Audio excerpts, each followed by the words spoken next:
Welcome back to another live stream. Hi, how is everyone doing? Yeah, it was Independence Day in Malaysia a week ago. It was last Friday, almost a week ago. Hence, I put up Merdeka, and I have this little Malaysian flag here on my shirt, just to commemorate. Well, technically, the celebration is going to last about 2 weeks until the National Day, which is the 16th of September. 16th of September will be the commemorative of the event where Malaysia as a country was formed. At that time, Malaysia, Singapore, Sarawak, and Sabah joined together. Malaya, actually not Malaysia. So Malaya, Singapore, Sabah, and Sarawak joined together to form the country Malaysia. Of course, a few years later, Singapore exited and became their own country. But, these few weeks, it's going to be full-on celebration of the country. So a lot of patriotic spirit going on. So yeah, I'm going to wear some Malaysian flag, maybe for another one live streams next week as well.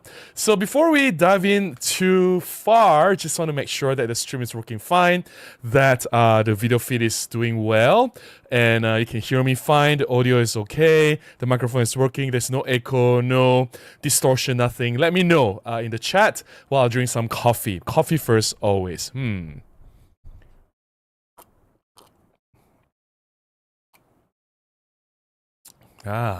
Still waiting for some feedback. We have 43 people watching. 46 people are pouring in slowly. Quite an interesting topic tonight about Micro Four Thirds declining. Thanks, Andrew. Thanks, Squadat. Appreciate the feedback. All right, as usual, I'll say hi to people first. I'll prioritize members first. If you're a member, your name is highlighted in green. There's a star badge next to your name. If you're a non-member, don't worry. I'll still get to your chat just a little bit later. I'll go to every single chat, all right? I just prioritize some replies to members first. Dan the Guitar Man says, good morning, everyone from Southern California. Hey, Dan, how are you? Very nice to see you again. Gregory, hey Gregory. Gregory says, hi Robin, everyone. It's morning here in Katy, Houston, Texas. Hey Gregory, thanks for joining in again. Nice to see you. Hey Andrew, how are you? Selamat Merdeka, Robin. Did you go to the parade on the Merdeka Day? It was Sunday. What did I say? It was Friday. It was Sunday. Oh my goodness, my brain was not working.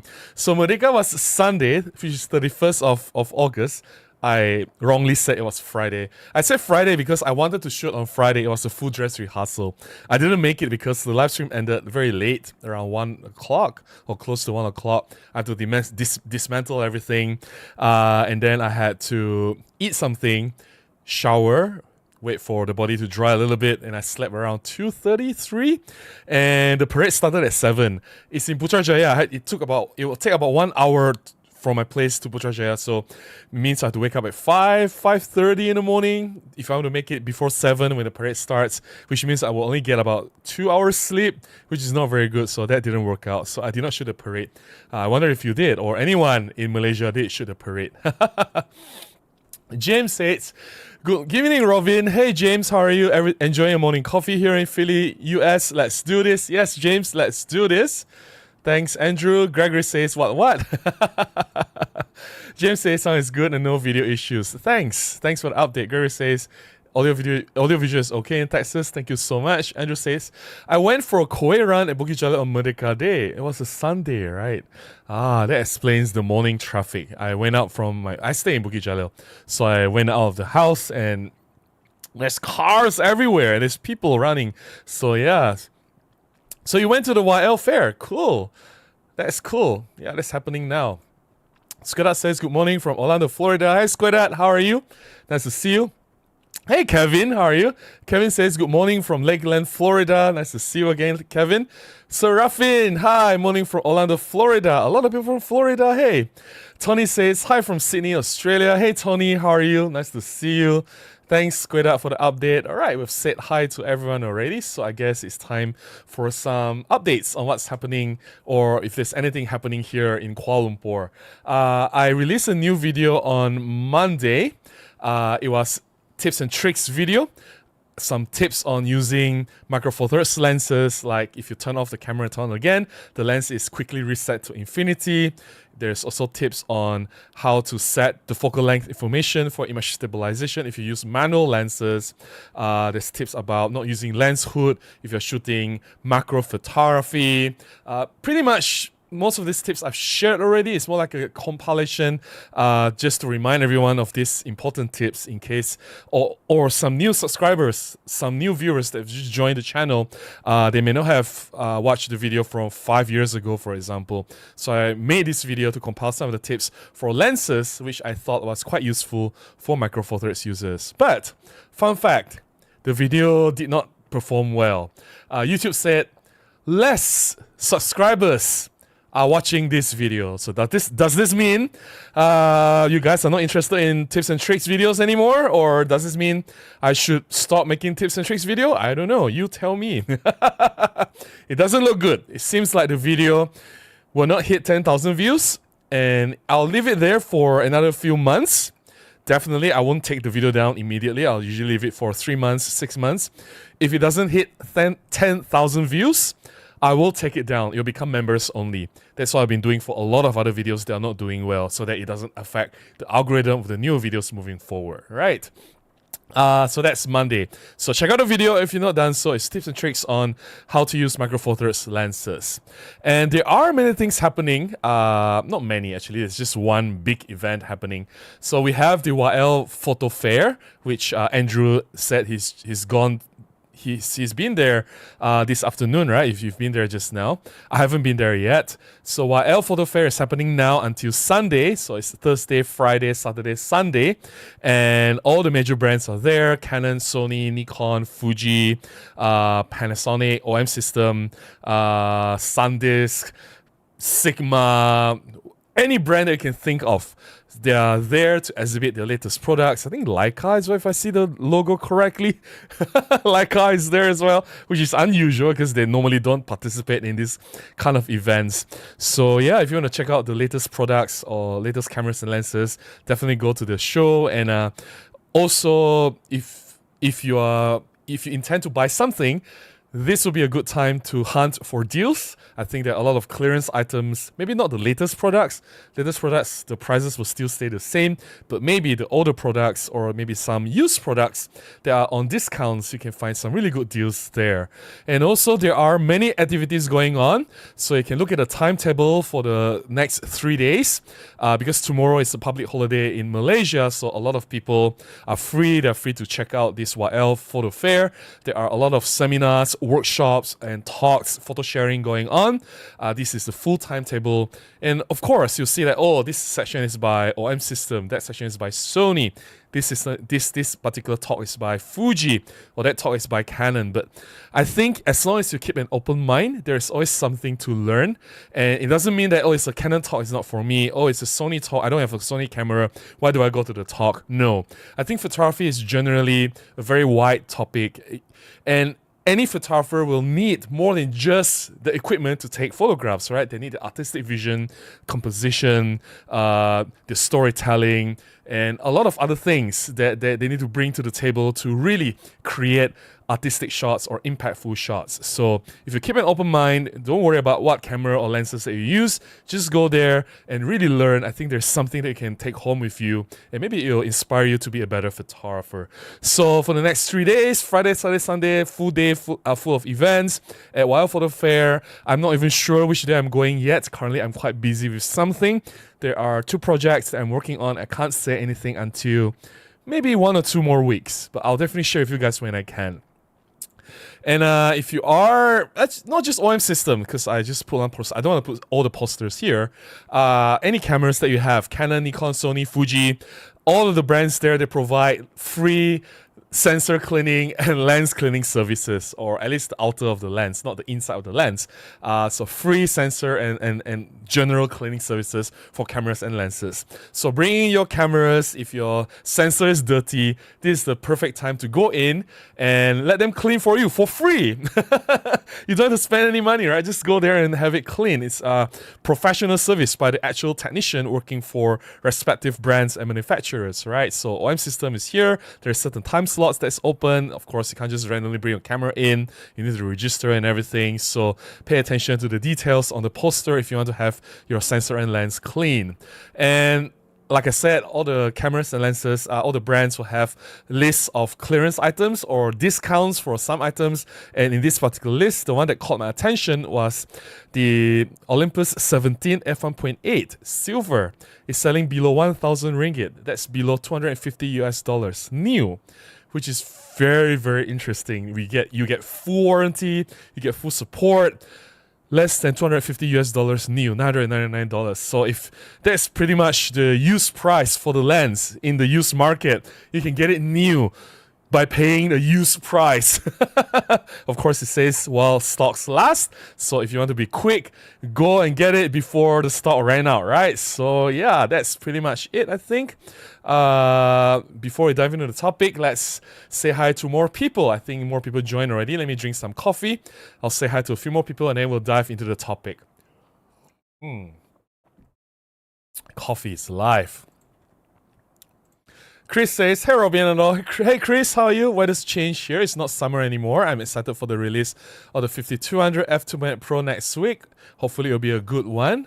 I'm looking forward to it as well. Andrew says, I watched the video. I actually liked it. Aw, thank you so much, Andrew. You're just being so nice, Andrew. Dan says, I really love the tips and tricks videos and I always watch those when they come up. I always walk away with a wow, I didn't know that thought process. Yeah, thanks for that. I think the reason I got so, I wouldn't say, the reason I got noticed on YouTube and how my channel grew was because I shared a lot of tips and tricks on Micro Four Thirds products, specifically Olympus products. And I can do those videos or I can share those tips and tricks because I worked for Olympus for 4 years, so I knew the camera inside out. I was the product specialist. I went to Japan every year for 4 years, from 2013 to 2017, sometimes multiple times a year for product training. So I get direct training and information from the engineers and R&D themselves. And based on this information, of course, I want to share as much as I can with everyone so that you guys can further utilize or better use your Olympus cameras and get better results. That's what I want, right? And a lot of these tips and tricks are quite hidden. They are not readily available or generally known. That's the reason why I started this at first. But I realized that a lot of people just come to my channel for that. And it's like, oh, Robin has a new tips and tricks video for Olympus cameras or lenses. Let's watch it.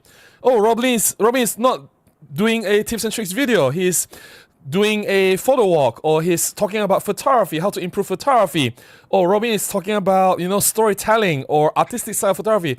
I'm not interested in that. And basically, it's frustrating because it is my own fault to attract the wrong crowd. And it is kind of sad because these tips and tricks only help you to go so far. Your camera can only help you to go so far. But if you want to really be a great photographer, if you really want to improve, it's beyond what your camera can do. It's what you can do. You have to focus on yourself. And a lot of my videos that are more important than tips and tricks on using Olympus cameras, like composition, lighting, black and white tips, storytelling, doing mini projects, how to create impactful shots, how to approach strangers or general street photography tips, how to shoot mini concerts and things like that. All these things, they don't get views. People are just not interested in photography, which is sad. A lot of people buy cameras not for photography. They just buy the camera to satisfy certain itch, and they just obsess about the technical quality, the obsession on getting like perfectly sharp images, best dynamic range, or no noise in high ISO, the best colors, or bokeh, or whatever. They don't care about the story that they're telling. They don't care about the moment. They don't care about, the emotion that is captured in the photograph and all these other more important things that truly make photography great. And it's kind of sad, but it's my own fault for pushing the channel so much in the beginning about tips and tricks. I'm trying to move away from that.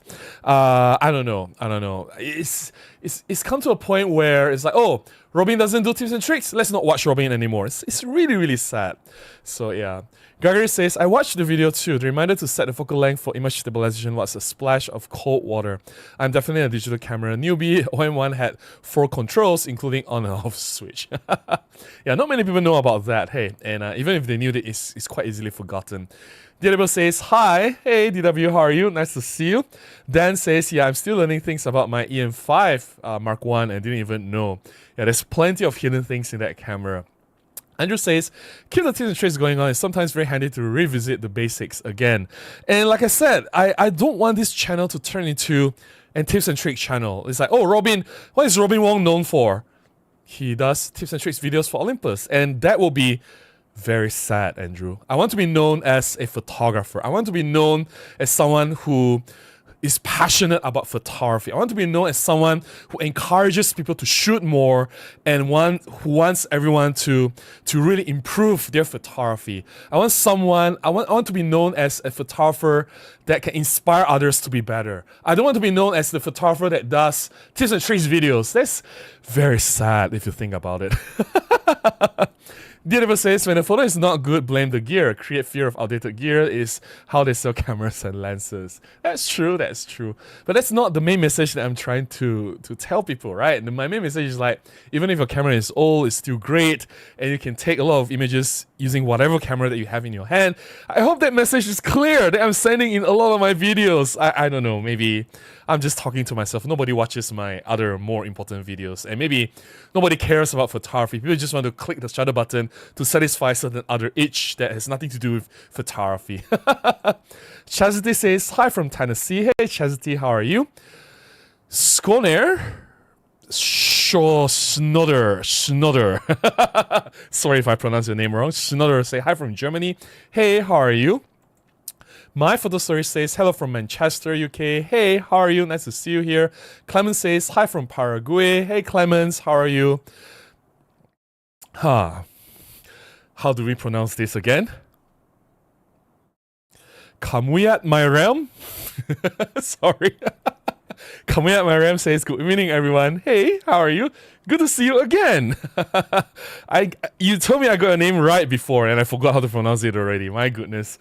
The great Vanzini says, good morning. I thought the tips videos was great. I hope that was not the only thing great about this channel. Then I would have been a failure. If all I can do is tips and tricks video, right? Then I would have been a failure. Tom says, maybe because there aren't too many YouTubers using micro four thirds these days. I don't know. I don't find many anyway. Yeah, but then again, the YouTube video is not for YouTubers, right? YouTube video is for everyone. So it doesn't really matter if there's any other YouTubers or not. Kamuyat Myram says, as per topic, I really pray that our beloved micro four thirds can recover from this. More entry-level bodies so we can get new people to appreciate the advantages of using the system. Yes, we need more entry-level camera bodies. I'm going to talk about this very, very soon. Anthony says, there are rumors of Canon in introducing all new R7 Mark II with better build and with 30 megapixels, I guess you're saying 30 megapixels? All right. But then again, yeah, it doesn't really matter. Still says, I don't think we need to worry too much. Most users are dual users, Canon OIS system, for example. But then again, I genuinely want micro four thirds to survive, not just OM Digital Solutions, but also Panasonic. But looking at the current numbers, it is quite sad and it is worrying. If the numbers keeps diminishing, it will soon reach 1% and 0%. And when that happens, it's not difficult to guess that is the end, right? And hopefully it doesn't come to that. Tom says, I do wonder if some more in-camera profile looks would work, sort of the way the OM3 was going. A lot of people go to Fuji because of the in-camera looks and profiles, and OM have great rendering. Nah, I don't think so. Those are just gimmicks. Juliet says, hi Robin, just saying hi and loving the members only videos. Hey Juliet, thanks for dropping in, and thanks for letting me know you love the members only videos. And Tomato says, good evening Robin and all. I missed the start, time to catch up at double speed. No worries, you didn't miss much. We just started. I'm just still saying hi to people. We'll dive into the topic very, very soon. Anthony says, OM system needs to introduce all OM1 Mark III with a minimum of 28 to 30 megapixels of resolution to stay current for them not to lose any more market share, especially with Canon introducing an all new R7. Okay, but then again, R7 is a Is it really a pro level camera? I don't know. I'm not that well aware of, very familiar with Canon's product strategy lineup. I think Anthony is starting to get serious about the topic, so I guess let's start diving into the topic. Okay, so I shared this on my Facebook page, and it's basically a pie chart showing the current data, or at least the data we have on the 2024 camera shipment share. And basically, this is only from Japan. This is from Nikkei Industry Map 2026. It's basically a guide or something like a strategy book. And this data, of course, is 2024. We don't have anything in 2025. So the new cameras like OM3 or OM5 Mark II, obviously the sales of these cameras are not included in this particular calculation or pie chart. So this was in 2024, but this data alone is very useful. It tells us a lot about the trends of the market. It tells us a lot about what's happening, and it also shows us the current situation of where Micro Four Thirds is at. But bear in mind, there are a lot of limitations in this data. This is only in Japan, meaning that the data is recorded in Japan of camera going out of Japan, because all these brands, Canon, Sony, OM System, Panasonic, Fuji, and Nikon, they're all from Japan. So these are cameras going out from Japan. There are other camera manufacturers that are not in Japan, for example, Leica or Hasselblad, and these numbers are not included in the pie chart because they don't have the data. These cameras or these companies, they are not from Japan, right? Just bear in mind, that's one.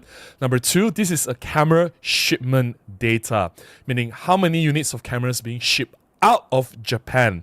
This does not equate to the sales data.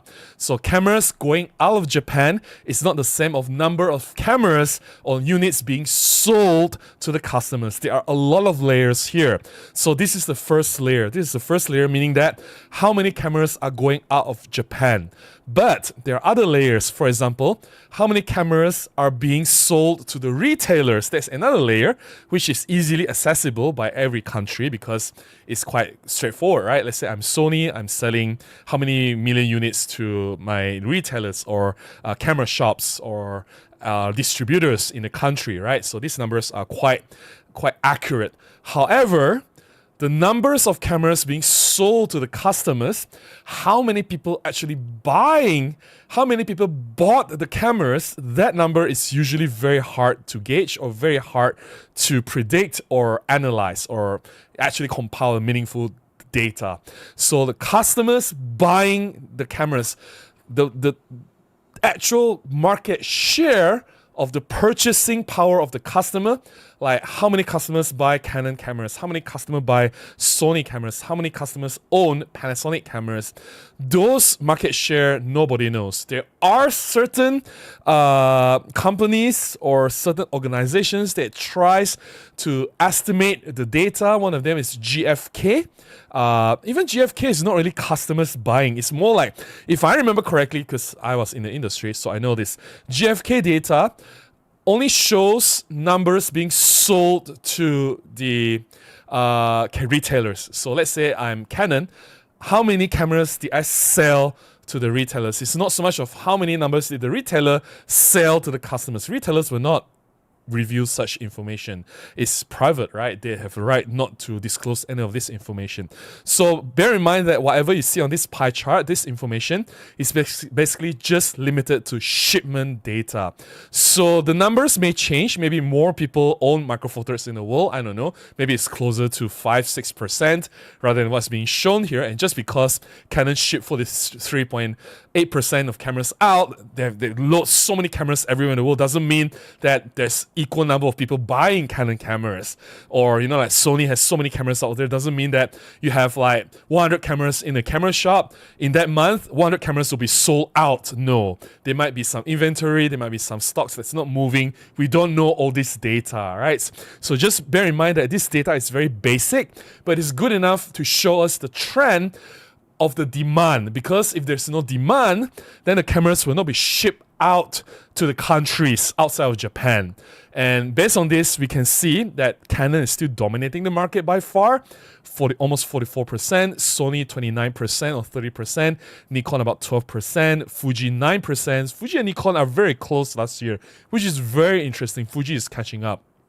And Panasonic is 3.4, and bear in mind Panasonic is combined between the full frame L Alliance cameras as well as Micro Four Thirds cameras. So if you split half and half, I'm just being very optimistic here that they can manage to sell maybe 1.7% Micro Four Thirds cameras in the market share, and then combine it with OM Digital Solutions 1.9%, that still goes up to about 3.5, 3.6%, which is well below 5%. That's alarming.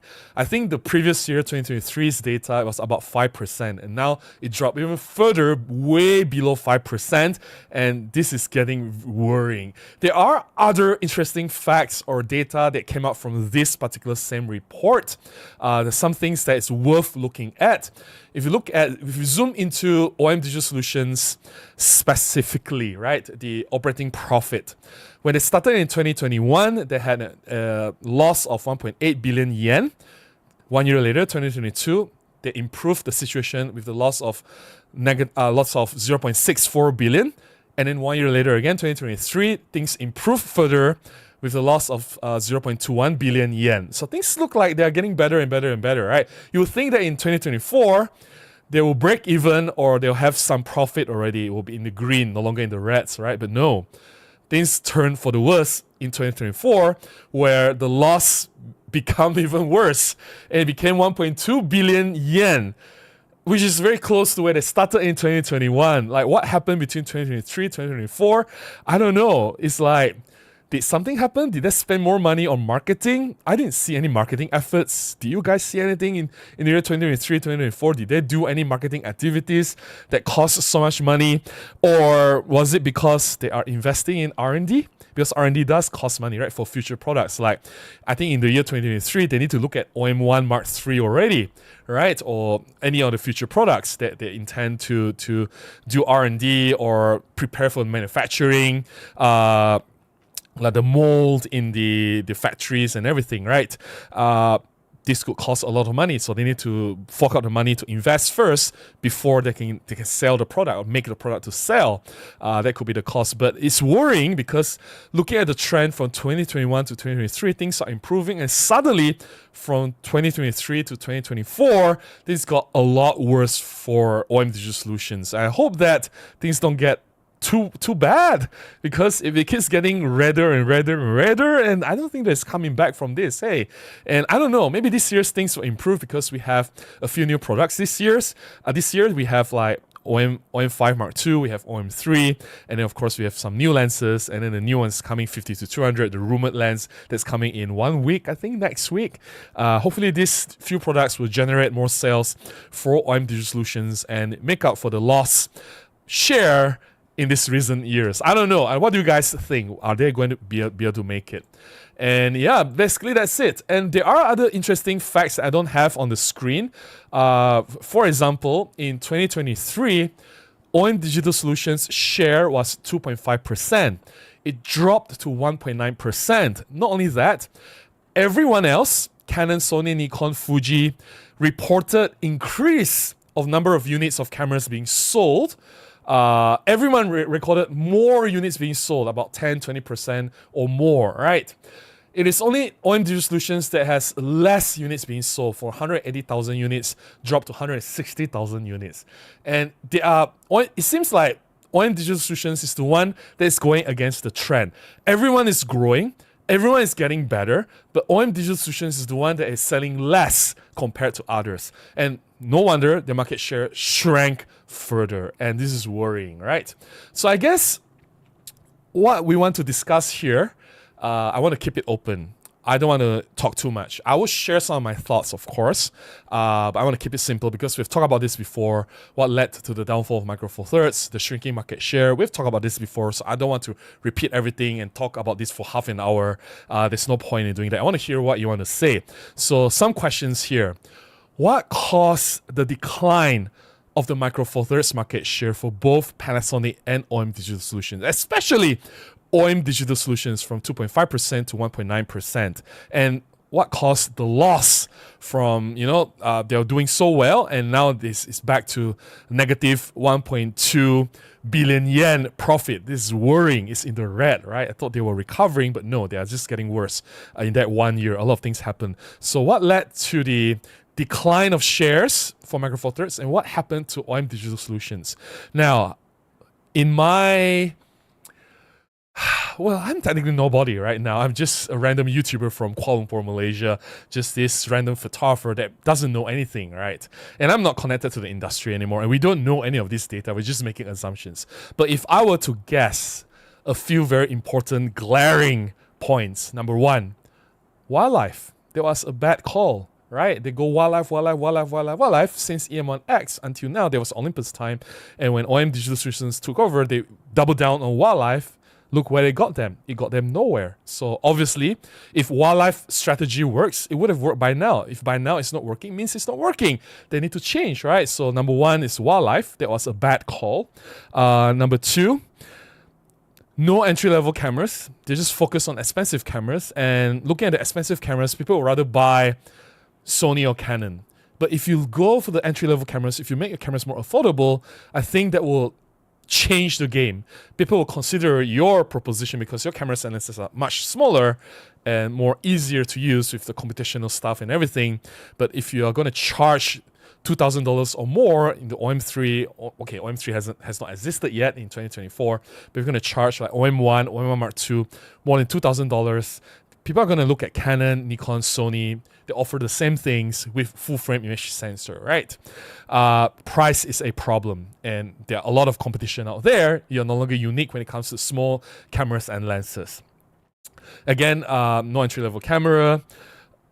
In terms of technology, they are not really ahead anymore. There was once Olympus was the forerunner, or Micro Four Thirds was the champion for a lot of mirrorless technology like electronic viewfinder, 5-axis image stabilization, live composite, the pixel shift composite, and high resolution shot. A lot of these things, right?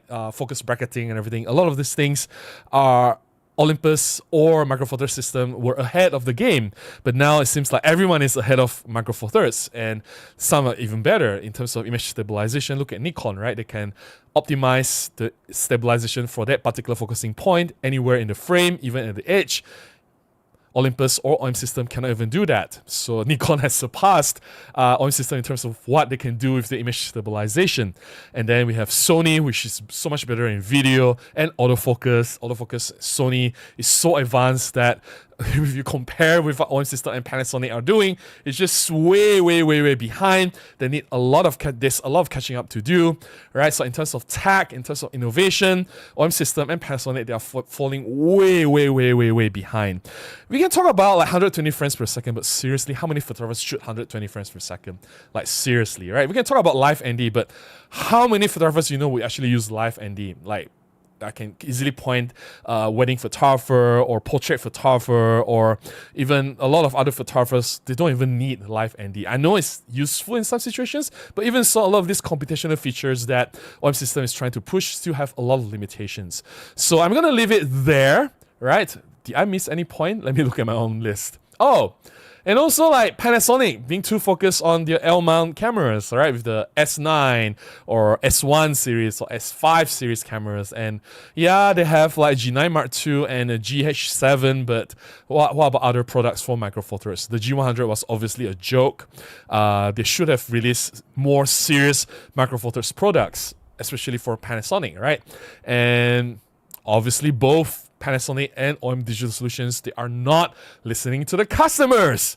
Like the customers are asking for a lot of things, right? At the EM10 series, for example, why didn't they put a microphone jack? Why wasn't the face detection autofocus included in any of the lower level cameras besides OM5?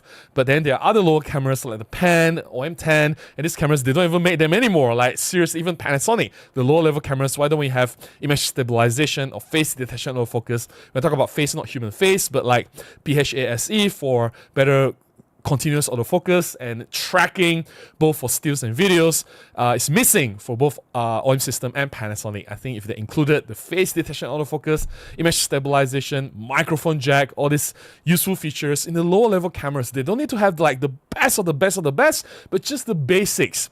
Things would have been a lot different. The vlogging market, right? They're not even targeting the vlogging market. They don't even care about the street photography market, which is a huge thing now. Look at the recoil. They are making massive hits everywhere now with the GR4 pre-order. Fuji is doing so well with the X100 series. It's like even Leica is doing crazy work with the Q3 series, right? Although it's so expensive. Even Sony is making buzz with the RX1R Mark II, right? So yeah, it's like both Panasonic and OIM Digital Solutions, they are missing out on a lot of things that the customers want, that the market wants. They're not listening to the market. They're not listening to their own customers' feedback. It is very, very troubling. So I'm going to stop there, right? Let me know what are the causes that led to the Micro Four Thirds decline in the market share. What are your thoughts? I would like to hear from you. Okay, let's check. There's 123 people watching. Let me drink some coffee. I'll get to the chat. Okay.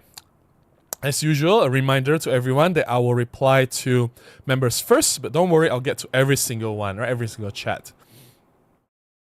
Gary says, I come for the photography, tolerate the gear talk. Your photos are always inspiring, educational. Love it when you photo walk and talk about your thought process and how you see the image. Yeah, but not everyone loves that, right? Which is kind of sad. Yeah. As Australia Through My Lens says, hi from cold Melbourne. Hey, how are you? How cold is Melbourne? Well, it's not cold in Melbourne. It's 26 degrees in Melbourne, which is actually cold. It is always 28, 29 degrees. So today we have 26 degrees. I think it's raining somewhere in Kuala Lumpur. So yeah. Gary says, I have bought 4 cameras in the past 3 years. 3 of them used. I would have bought new if had been available. Used market shows demand. I think there is an opportunity that is not recognized. There's a lot of opportunities. They recognize it, they just ignore it, which is kind of sad. It's 2 different things. Not recognized and just totally being ignorant, right? Gurus says units shipped to retailers had better be related to retail sales or there will be an explosion somewhere. It's not really related to the retail sales.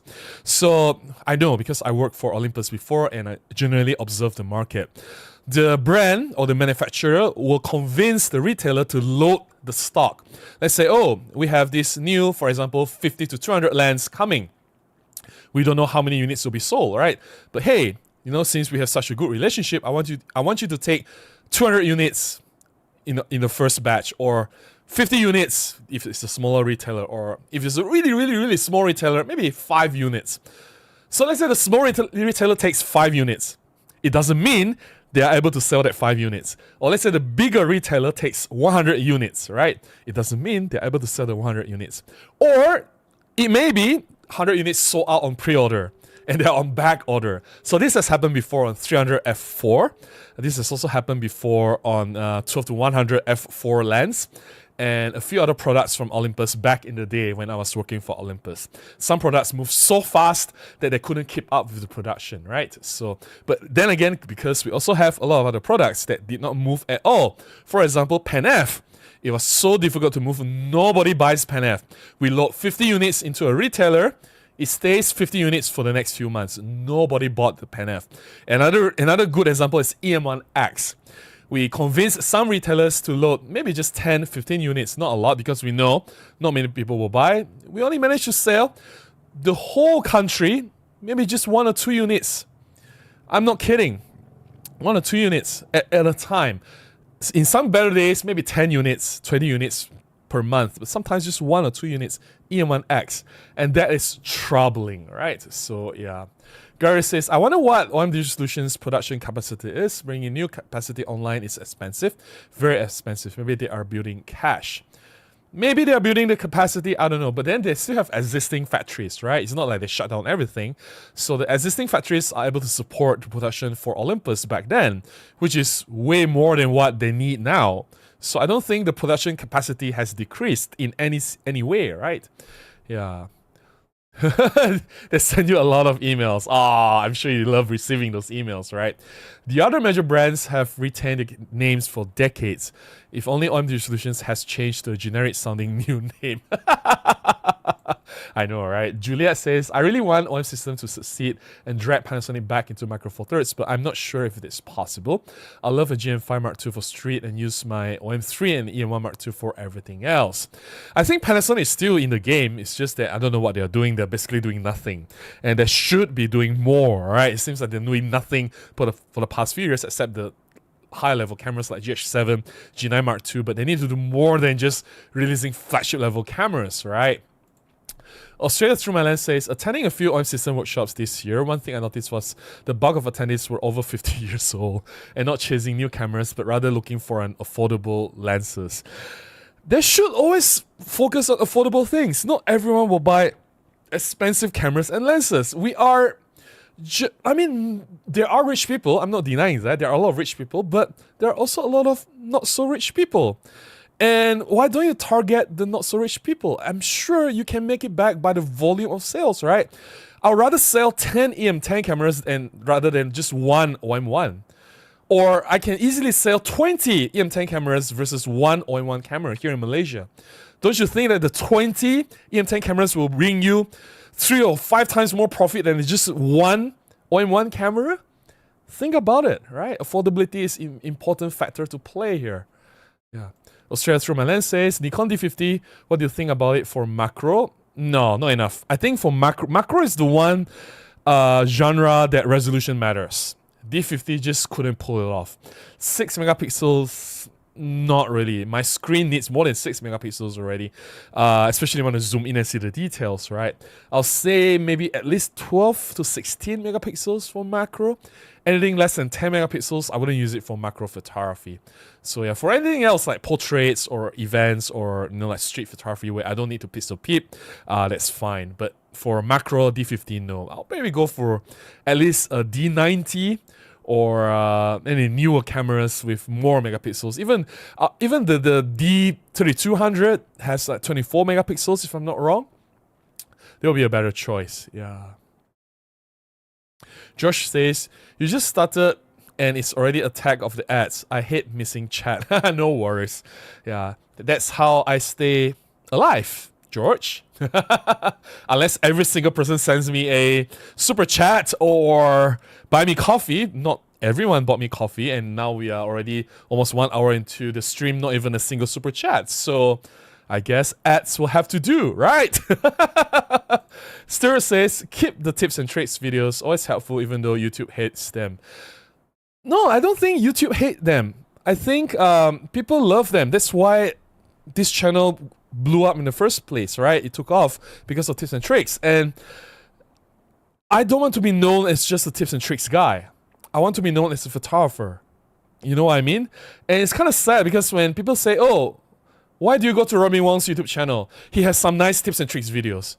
I want people to say, oh, I go to Robin Wong's channel because he has nice photography tips videos, not tips and tricks on cameras. Or Robin Wong takes nice photographs. I want to learn from him. Or Robin Wong inspires me to take nice photos or take more photos. I want to be known as the photographer, not the tips and tricks guy. You know what I mean? Oh, we have a super chat after I complain. Oh, George, you don't have to. I was just rambling, George. But thanks for that. Thanks for the support. No worries. Stuart says, plus it's evergreen content. Not really, because some cameras do get old, right? Like, for example, now there's so many new cameras already, so some of the older tips and tricks, they don't apply to the new cameras already. Tom says, Anthony, I think the constricting factor here is that the higher resolution is small sensor, no, that's not true. A lot of the new sensors now, the higher resolution sensor outperforms the lower resolution sensors. I've talked about this so many times, that people have this perception or myth, they believe this myth that when you increase the resolution, the sensor performance decreases. I'll just talk about this quickly because I talked about this before. I just want to repeat it for the next 15 minutes. From the first generation Micro Four Thirds sensor to the second generation, which is 12 to 16, there's an improvement of 1 stop dynamic range. We have plotted the graph. We've seen it in the last week's stream. Check out last week's stream if you have not seen the last week's live stream. And then from the second generation to the third generation, which is 16 megapixels to 20 megapixel, there's another jump of 1 stop improvement in both dynamic range and high ISO. So 12 megapixels to 16, 16 to 20, that's like a lot of improvements, not only resolution, but dynamic range and high ISO. This is within Micro Four Thirds, Olympus, Panasonic. If you want to go look at Canon, their R5 or R5 Mark II has 45 megapixels, if I'm not wrong, or is it 48? I don't know. Is doing way better in terms of dynamic range compared to the R6 or R6 Mark II that's 20 and 24 megapixels. And if you want to look at Nikon Z8 or Z9, it has better dynamic range compared to Z6 Mark II or Z6 Mark III, if I'm not wrong. And then if you look at Sony, Sony's, what you call that, the latest A7R Mark V, which has 61 megapixels, is doing way better than A7 Mark IV that has 33 megapixels. So 61, 33, that's double the pixel, right? You'll think that, oh, so many pixels, you cram into the sensor, right? It's worse performance. No, it's doing way better in terms of dynamic range compared to the A7 Mark IV. You can look at the DxOMark site, you can look at photons to photo site, all this data is out there. More megapixels doesn't mean that you compromise on the image quality. This is a myth, and I think we should stop believing in this nonsense. Yeah. Stuart, you guys finished. I don't know worries. Tony says, on system need to give the punters what they want, which is the Pan F Mark II. Yeah, but then again, it's like, I don't know what they're doing, right? I can understand why they are so scared of making a Pan F Mark II, because Pan F Mark I was doing quite miserably. It was doing quite bad in the market. Nobody buys them, so they're scared that history repeats itself, right? And nothing beats a real data. They look at the data, it's not working. Why should we do this again?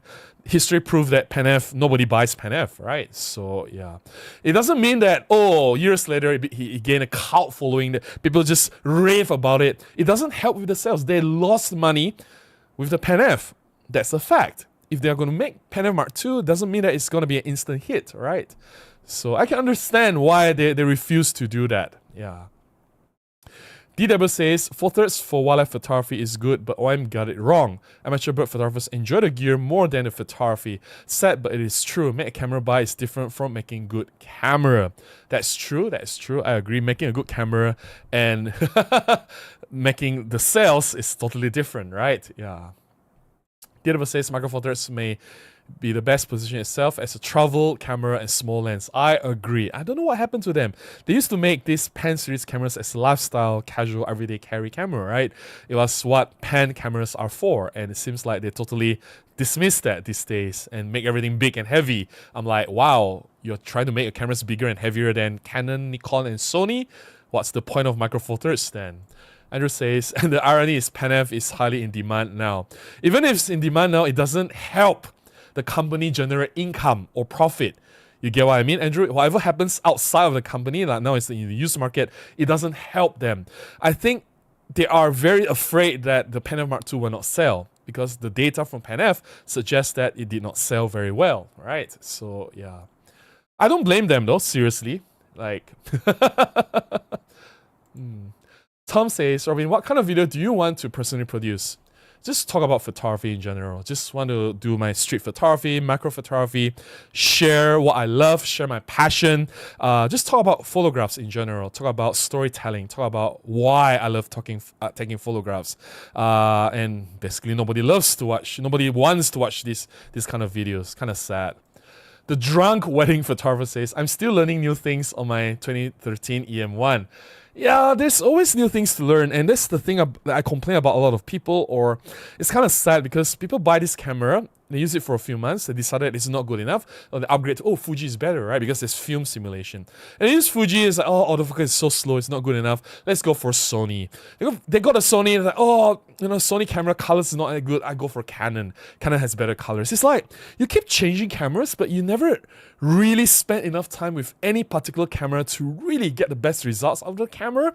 You don't get to understand the weaknesses and strengths, because every single camera, none of them are perfect, right? They'll have the strengths and weaknesses. You need to understand them inside out for you to be able to maximize its strengths and work around the weaknesses so you get the best results. But nobody cares. They just want the best possible gear. And again, nobody cares about photography. It's very, very, very frustrating. So, yeah. Okay, let's see. Fajar says, Merdeka for Malaysia. Thanks for Malaysian people supporting Malaysia for better life after chaos yesterday. No worries. I think we all should stand together. Hey, we are all neighboring countries, Southeast Asian, like Singapore, Indonesia, Malaysia, Philippines, Thailand, and Vietnam. All of us here, we are so near each other. We should support each other more. And I have so many Indonesian friends. I have Filipino friends. Surprisingly, a lot of Filipino friends. And two of them are members on this channel, although they are not online now, but you see them a lot, Van and Jojo.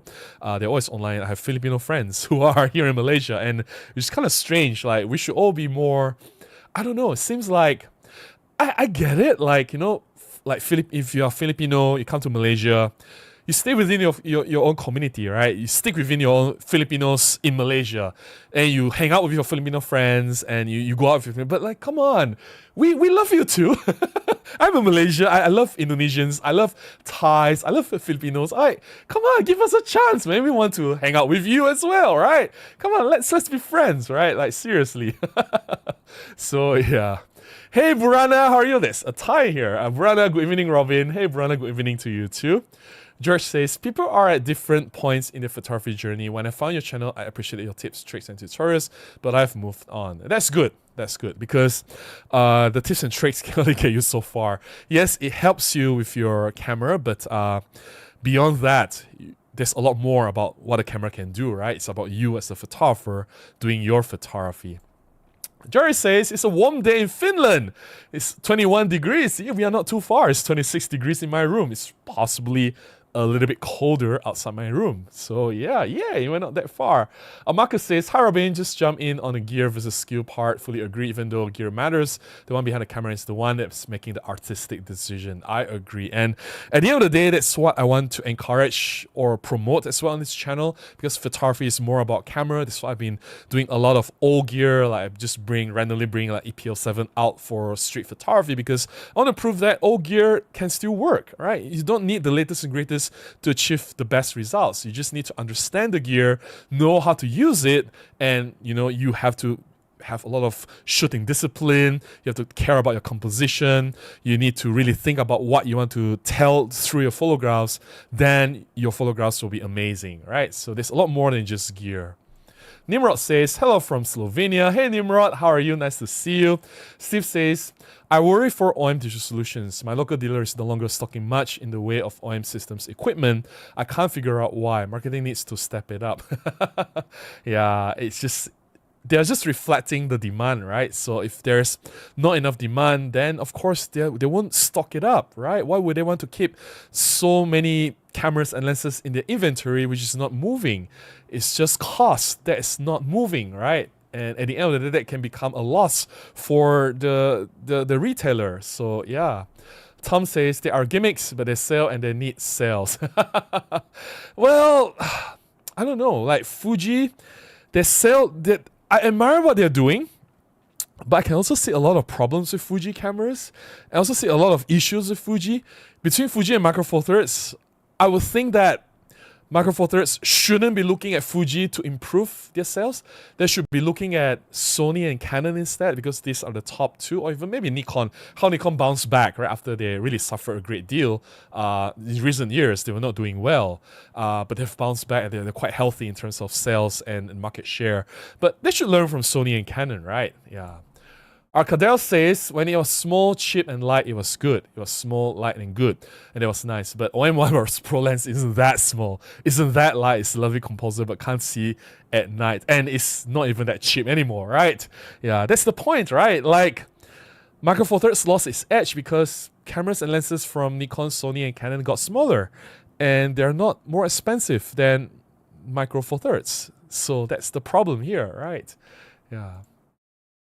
Reborn says, hi Robin, greetings from, wow, how do I pronounce that? I'm not going to try to pronounce that, from Germany.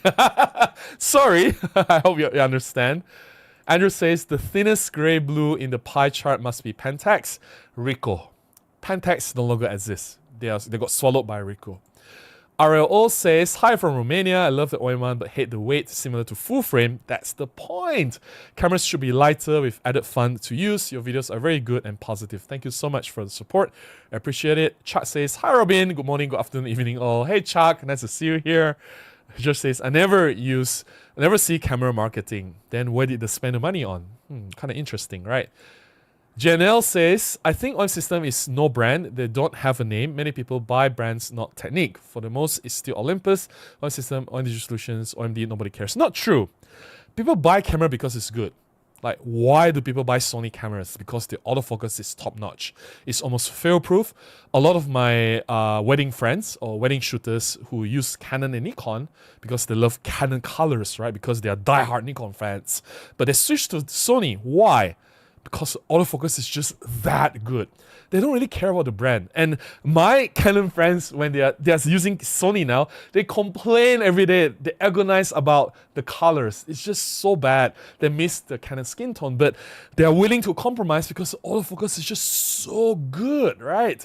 And basically that's the thing about why people switch over. There are certain things that entice them to move over to another system. They don't really care about brands, right? Yeah. Andrew says, agree with Jen L. Also, this is a Sony laptop takeover all over again. Same company that ran them into the ground. Nah, not really. I think, well, I guess only, well, I don't want to predict the future. I guess only time will tell if this is true. Let's get to the members chat. DW says, PanF Mark II, just put OM3 in PanF body, shall work. My only doubt is how it looks without the Olympus brand on it.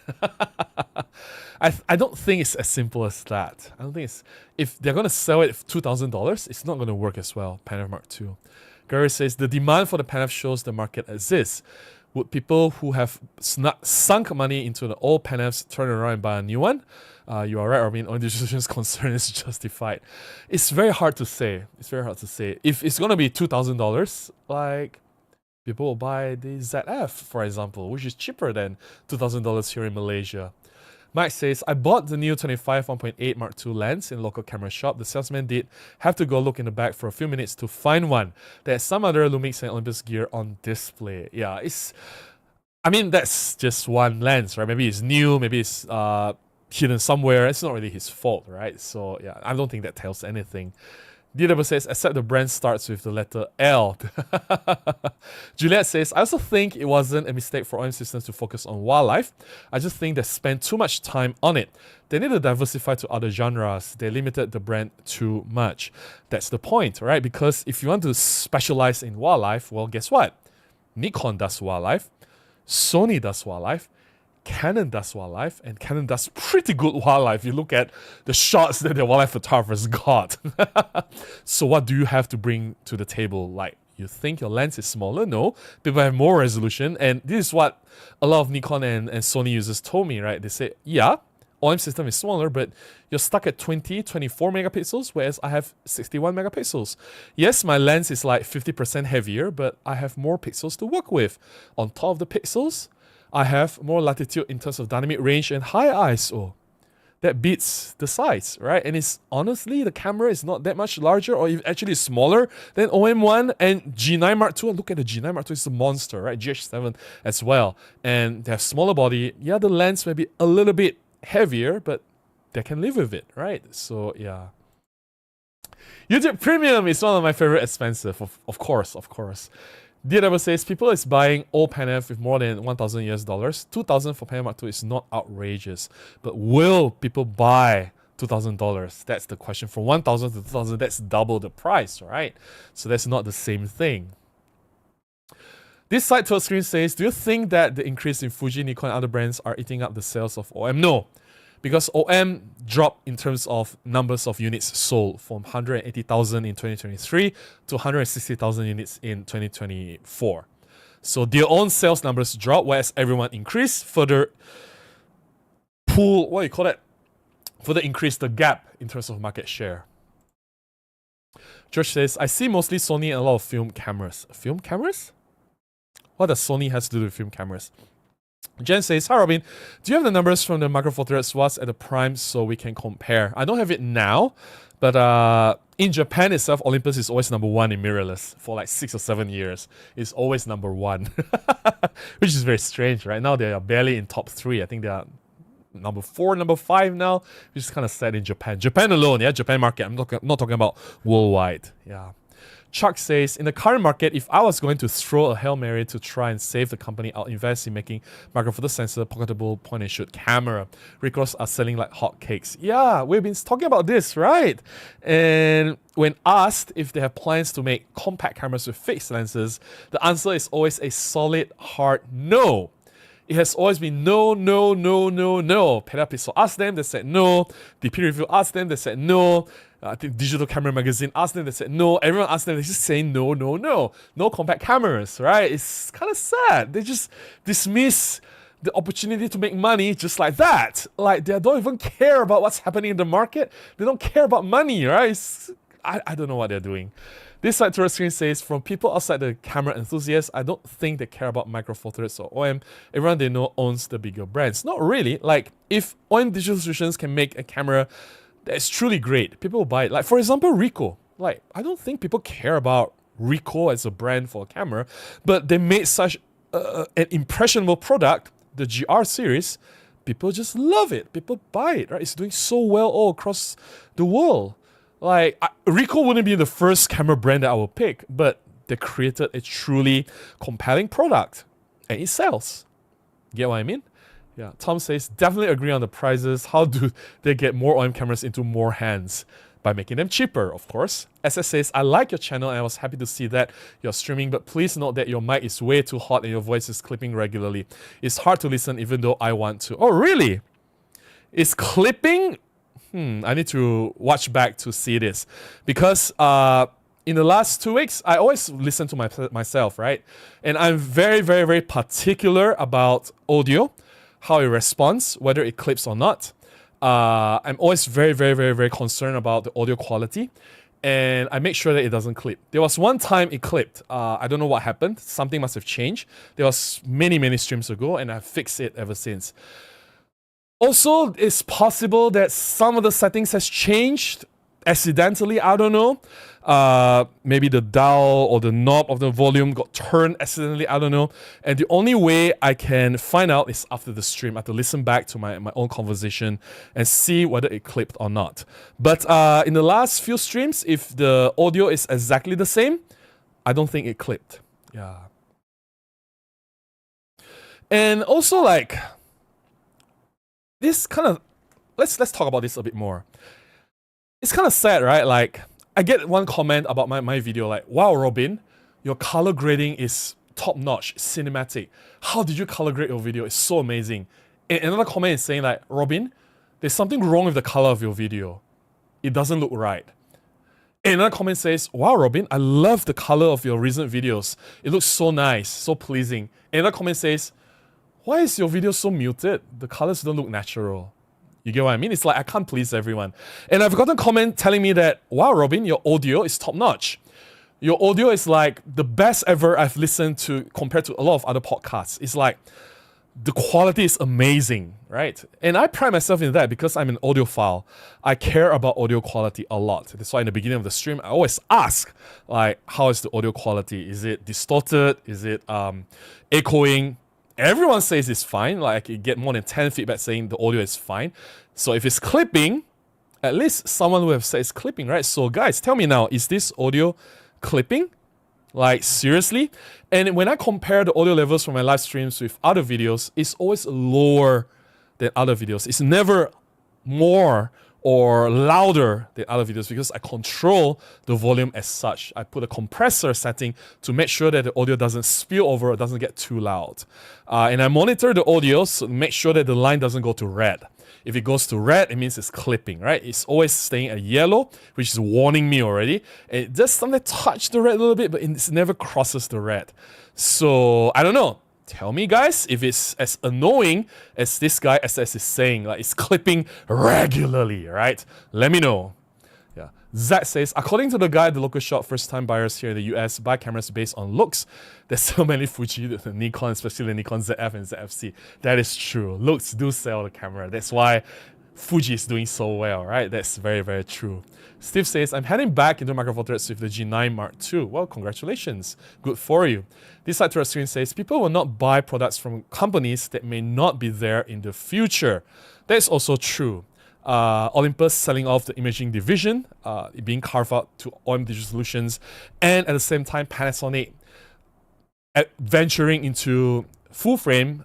These two incidents happening at the same time did not inspire the confidence for the future of Micro Four Thirds. I agree with this. Linda says, hi everyone. Hey Linda, how are you? Nice to see you here. Zach says, a lot of people here upgraded the cameras before tariffs hit and stuck with the same brands. OM system hadn't released the OM3 and OM5 Mark II at that point. Okay. But do you think that OM3 and OM5 Mark II are enough to gain back the market share and maybe get some profits? I don't know. Is that enough? Okay, let's see members chat. Gregory says, audio sounds fine to me. Thank you, Gregory. No distortion, right? No clipping. Daredevil says, the great part of GR hype is recall incapable of producing huge amount of camera, the price is high, and they can earn not much. Well, they have enough to satisfy the demands from the whole world, and the demand is quite high, right? Yeah. Tomato says, audio is fine, I don't hear clipping on my end, might be worth a refresh sometimes. Yeah. Gregory says, audio sounds great on my TV feed into my hi-fi. I know, right? Like, I don't know. I'm very particular about audio. There's one thing that I am besides photography or image quality, I'm very, very careful and I'm very particular about audio quality. Yeah. And to prove my point, let me see if I have it here. I know it's here somewhere. Yeah. This is a Sennheiser IE800. And it's a... At that time, many years ago, this was top of the range in-ear monitor headphones, and I love this so much. Yeah. Don't know if I can show you guys up close. That's just gonna lock on my face there. Sennheiser IE800. I love this so much, and it's the sound of the quality of this ear monitor is so good. My goodness. Anyway, enough about audio talk. Australia says, audio is fine, no clipping, love the color grade as well. Thank you so much, appreciate that. There you go. It's like, one person will say, Robin, your audio sounds so bad. Another person will say, Robin, your audio sounds okay. Another person will say, Robin, the audio quality is the best I've listened compared to a lot of other podcasts. And it's like, which one is it, right? And another will say, Robin, the color of your photos is amazing. Okay, we're not talking about video now, photos. Robin, there's something wrong with the color of your photos. What did you do to your photos? I'm like, what? I just cannot please. I've come to terms where I just cannot please everyone. I just do what I believe is right. I just do what I think is the best at the moment. And that's it, right? Yeah. Okay, I'll read a few more comments because it's already past 11. I need to start to do my photo sharing already. I'll just read a few more chat.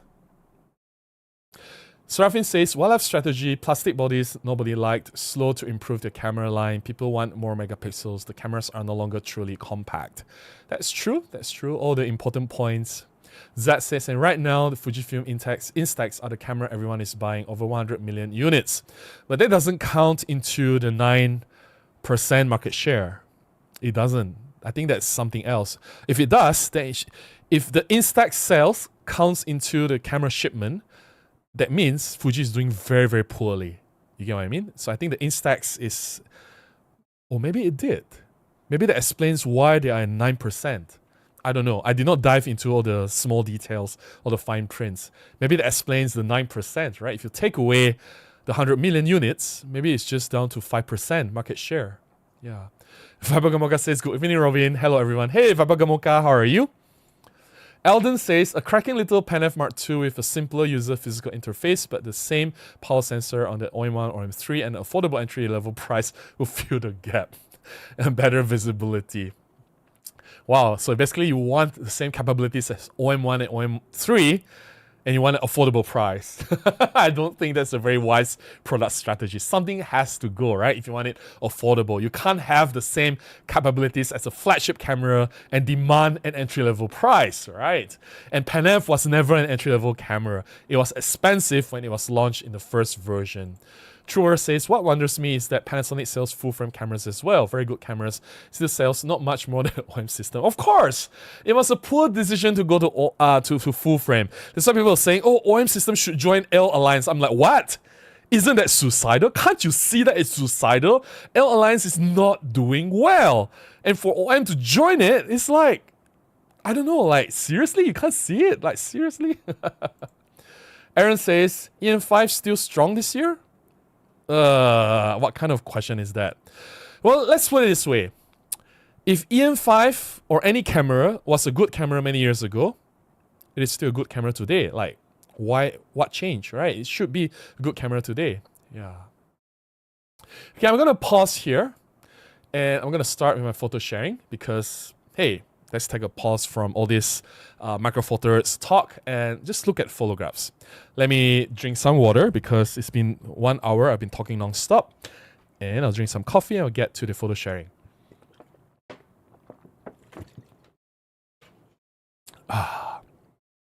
Do we have some coffee left? We have. All right. Last Saturday, I went to a mini concert. I was shooting a friend. So my friend Bichu was, if you've been following my channel, you have seen Bichu many times.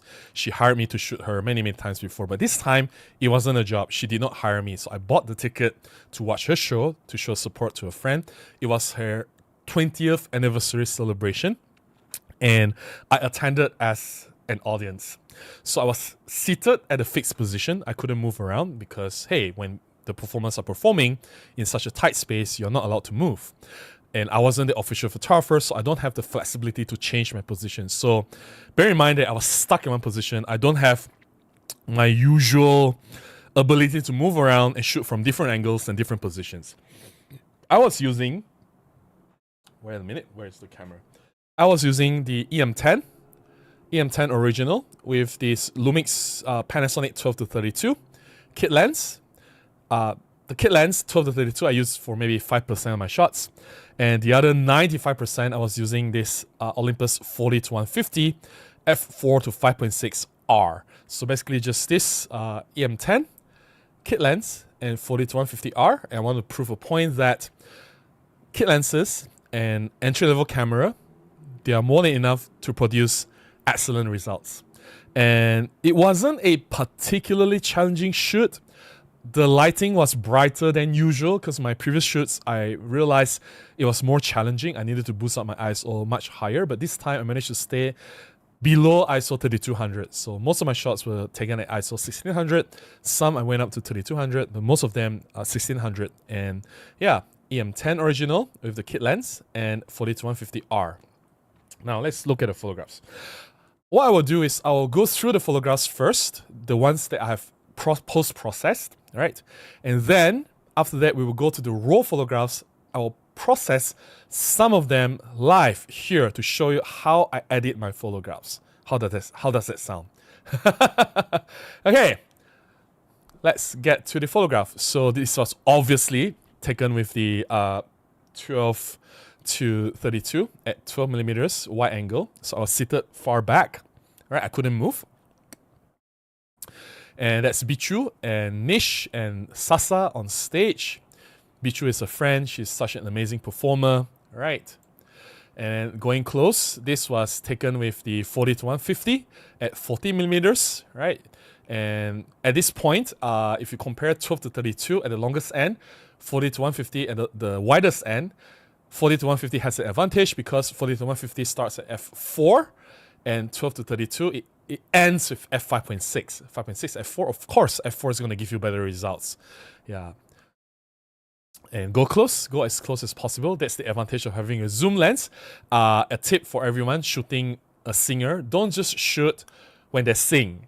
Sometimes they will share a story or they'll tell a joke or do something. They'll have some nice facial expressions. Capture it when they smile, when they laugh, when they do something funny on stage. These are important moments that will look really good in the series of photographs that you capture, right? Don't just focus on the performance itself. When there is the moments, the quiet moments, those are important as well. I've also captured shots of her crying on stage, but not this session. She did not cry, but previous, when I was hired to shoot, she did cry. I captured her tears. And when she looked at it, like, wow, you know, so this these are the important shots. Capture the moment, capture the emotion, capture all these important things that happen on stage. Again, she wasn't singing, she's just laughing here. So you can see how vibrant and how bright the energy is, the emotion that's radiating from the screen, right? So yeah. Also, don't just shoot the main performer, because without the band, the performance is not complete, right? So don't just focus on the main singer. Of course, you have to take a lot of photographs of the main singer, but the supporting cast or the bandmates, the band members, people on the keyboards, the drums, the bass, all these people are also equally as important. So focus on them as well, right? So this is Sasa on guitars and backup vocals, right? And always remember to shoot the audience as well, because without the audience, who is the performer performing to, right? So yeah, capture a wide angle shot of the audience. Make sure that you can see them clearly, and that's important because it shows that there are people watching the show. And yeah, it completes the whole series, right? Show the audience from the other side. The location is called Bobo, which is very interesting because Bobo is not a very nice word if you speak in Tagalog. Any Filipinos in the house? Well, I play too much Dota to know all these bad words from Tagalog. So if you know, you know. And yeah, more different angles, different composition. I manage the best I can from my fixed position. And going close to capture different kind of expression, different kind of moments while Bichu was singing. Right, she played the harmonica, so I zoom in close to her in action with the harmonica. And this was as close as I can get with a full 150mm zoom. Yeah, this was maybe about 100, 110, 112. This was 150. That's the closest I can get. But try not to get too close all the time. Try to also capture the environment. Try to show what's happening around them. Because if everything is just tight, close up, close up, close up, it makes the series very boring. So you need to have a variety of, like, you know, with the main singer, with the other performers, main singer alone, close up, and then with the wide angle of the audience, so you can get a variety of shots. So that's the bass. Shaky shaky. He's behind, so it's very hard for me because I can't move. And thankfully, there was a time where Bichu pushed him to the front, to the spotlight, so I get a better shot of him. So I got a few nice shots of shaky shaky. That's Sasa again. When there's a nice facial expression, capture it. Right, and that's Nish. He's adjusting the monitor, the in-ear monitor. And that's Ryan on drums. I couldn't get a clean shot of Ryan. I need to move to the side so that the microphone stands do not get in the way. But unfortunately, I cannot get a clean shot of that. I was not moving. There was an official photographer hired. His name was Brian, and he did a fantastic job that night. I saw some of his shots. So he got a really clean shot of Ryan doing his thing on stage. So that's the official photographer's job, not me. So yeah, more shots of them performing on stage, different kind of composition, the full band. There are some backup singers as well on the left. I couldn't capture one of them. She was hidden from me. All right. And yeah, there's Bichu again, close up on the main singer with different expression when she raises her hand. Capture that. There is a loud car horn outside. Hopefully that's not too distracting. More Bichu close up. Her on the harmonica, on the wide angle. Expression of Nish. Expression of Sasa, right? And then Sasa doing her thing, and then Bichu was reacting to that. Reactions are important, right? The emotions, reactions, the laughter, the smiles. And Bichu is like looking at Shaky Shaky doing his thing on the bass. Look at the facial expression, it's priceless, right? And yeah, that's Bichu again. I think we are coming to the last few shots. Some shots of her belting out the vocals. That's Sasa doing the shaking thing on her hand. And yeah, last shot. I hope you guys enjoyed the series. All right. Okay, so those are final process shots. So what I'm going to show you next is the unprocessed shots. So I'm going to edit some of them, not all of them, because I've shot like 30 photographs. We will go through maybe half of the shots. So here we go. Hopefully everything goes well. I need to go this and maybe hide task manager. Not this one, sorry. Taskbar settings. How do I hide the taskbar in desktop mode. All right, so I can get a more view. So this was the audience shot with the 12mm ISO 1600, 1/4 of a second. Right, that's the powerful image stabilization for Olympus. Although it's only 3 axis, you can do that. So if you zoom in, this is 200%. It's about 100%. Right, it's sharp. Of course, there's some motion blur because it's 1/4 of a second, so you can't see everything tag sharp. It doesn't really matter. You just want like an overview shot of the audience. So white balance is obviously off because of the purple LED light. So what I normally do is I'll do the one-click white balance. It's like the dropper. And I'll click on a gray part. So I'll find this man's shirt here. Right? And I'll click on his sleeve. Ta-da! It's one click done. So I've corrected the color. That's done. And because it's quite dark, so I want to increase the brightness a little bit. So I increase the exposure.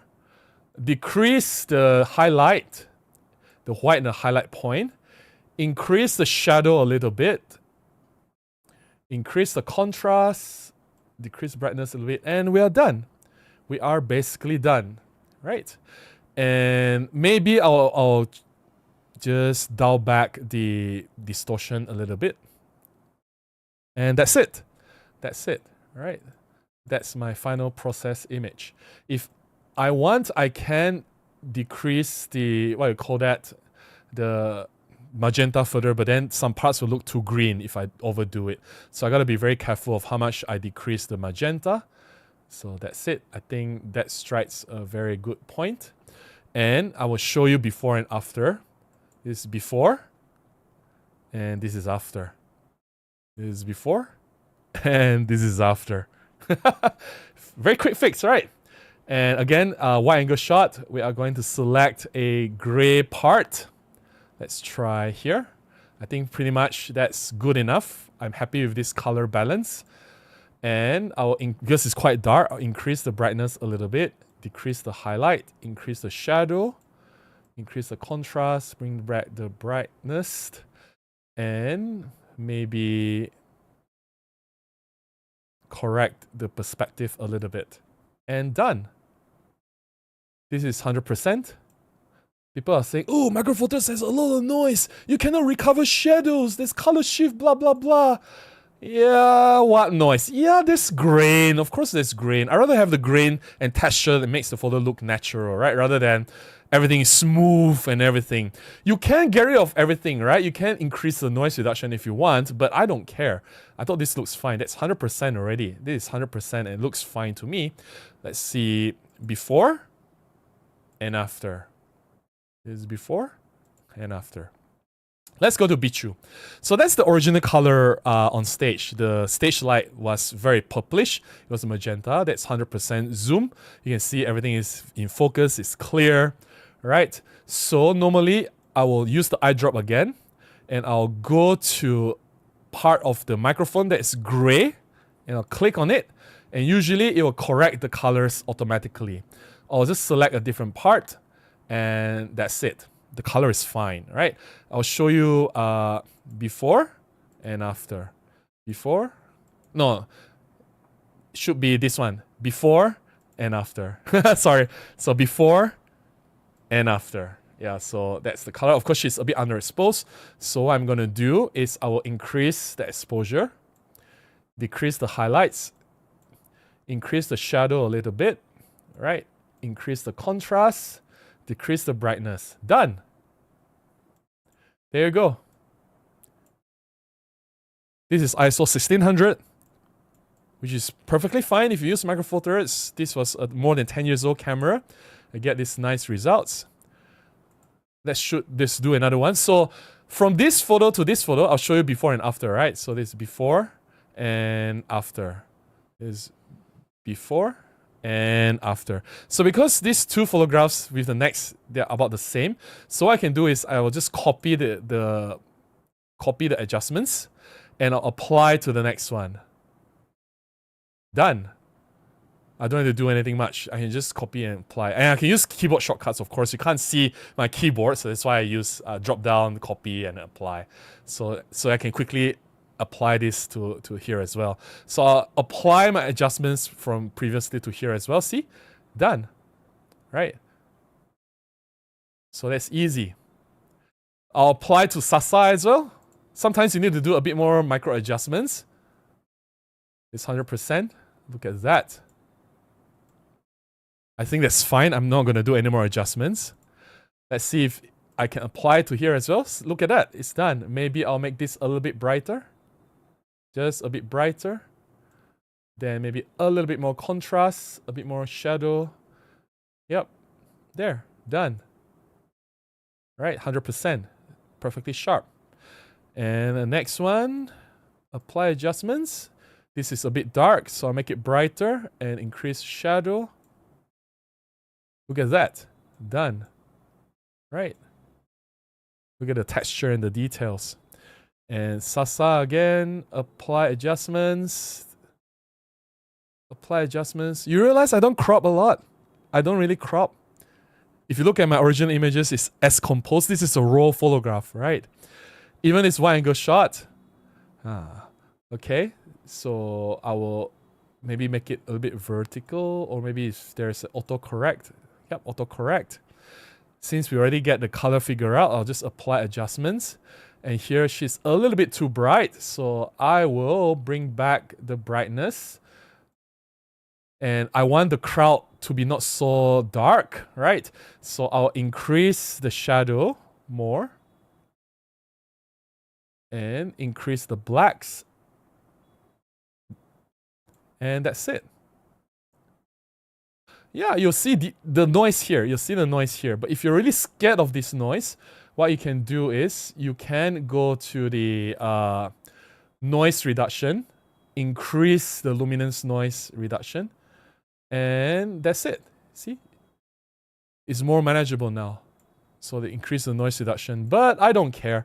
I'll just reset the noise reduction. I'll just leave the noise in. This was what you saw just now in the originally edited photograph. The noise was there because I did not punch in. I don't care about noise. But if you really care about noise, you can reduce the noise. There you go. That's less noise already, right? Yeah. While maintaining the details. Yeah. Okay, so I'm gonna show you before and after. See, before, you don't see anything in the crowd, and after you can see the details on the crowd already. All right. Same, I'll apply adjustments. Here, I'll of course increase the crowd. I don't want them to be completely black. I will increase the shadow, increase the blacks, and there you go. Right? I don't care about the noise. I really don't care. I know this bothers a lot of people. This bothers a lot of people. If it really does bother you, then you can easily increase the noise reduction, right? You can get rid of the noise, right?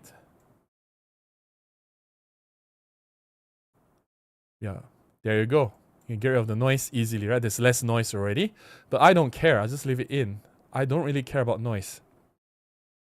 That's Bichu with harmonica. Let's apply. See? One click done. Right? Details are intact. One click done. Details are intact. I don't have to do further adjustments.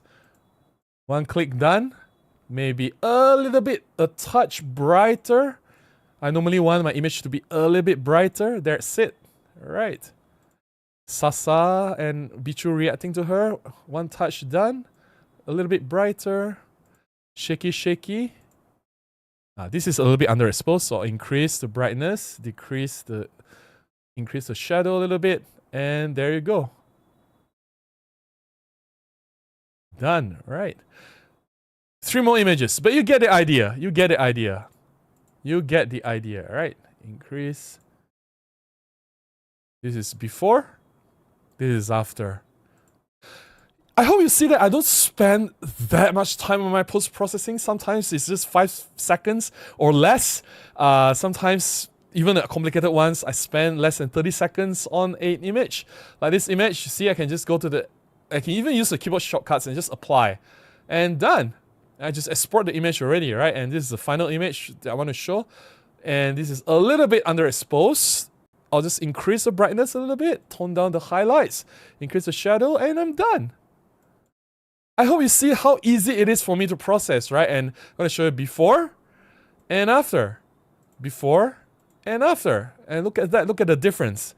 All right, that's it. Let's get back to, was it taskbar settings? Taskbar settings. Okay. Let's get back to the images that I've shown earlier, right? Which was here. You can see all those images that I've edited. Do you realize that I did not crop any of them? Some people will say, yeah, Robin, you should have cropped off the side here, but I don't care. I don't care. Look at the images. I'm not kidding, right? Like here, I brought some details back from the shadows, right? You can see that. I didn't show Ryan in the edits. Like this harmonica, you saw it just now, right? Yeah, it's exactly as I've edited. So anyways, I hope you guys have enjoyed the short sharing session on shooting a mini concert using this EM10 camera with kit lens, as well as the 40-150 f4 to 5.6R, which is a budget lens. It's a very budget setup, and I hope you can see that you don't need the latest and greatest gear. I wasn't even using my OM1 or EM1 Mark II or my prime lenses or my pro lenses to get these shots. I thought the shots came out really nice. I thought the colors were really nice. I thought it was sharp enough. I don't have any problem with noise. And even if you do, you can just easily get rid of the noise by sliding the noise reduction bar, but I didn't do that. I just left it as it is. And I thought the results came out really nice. I hope you can see that. What I'm trying to promote here is not so much on gear. It's about you capturing the moment. I've shared so many tips about how to get the right moment, how to pay attention, how to get a variety of shots using the wide angle to capture the audience, the interaction between the singer and the audience, like capture the right expression, the right moment, the right emotion, right? I hope those things matter more than just, high ISO noise, sharpness, using pro lenses, using the best possible camera. I hope you see what I'm trying to convey here, right? All right, let me drink more water, drink some coffee, and get back to the chat and read the remaining of the chat for tonight.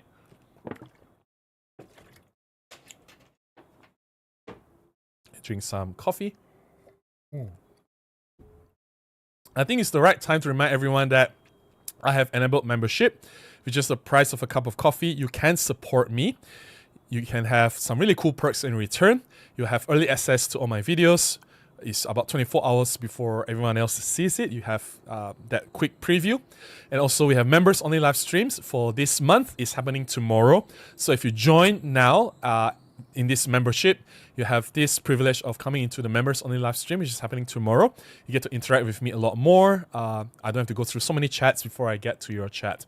Of course, if you're a member, I'll prioritize my responses to your comments, whether it's in my new or old videos.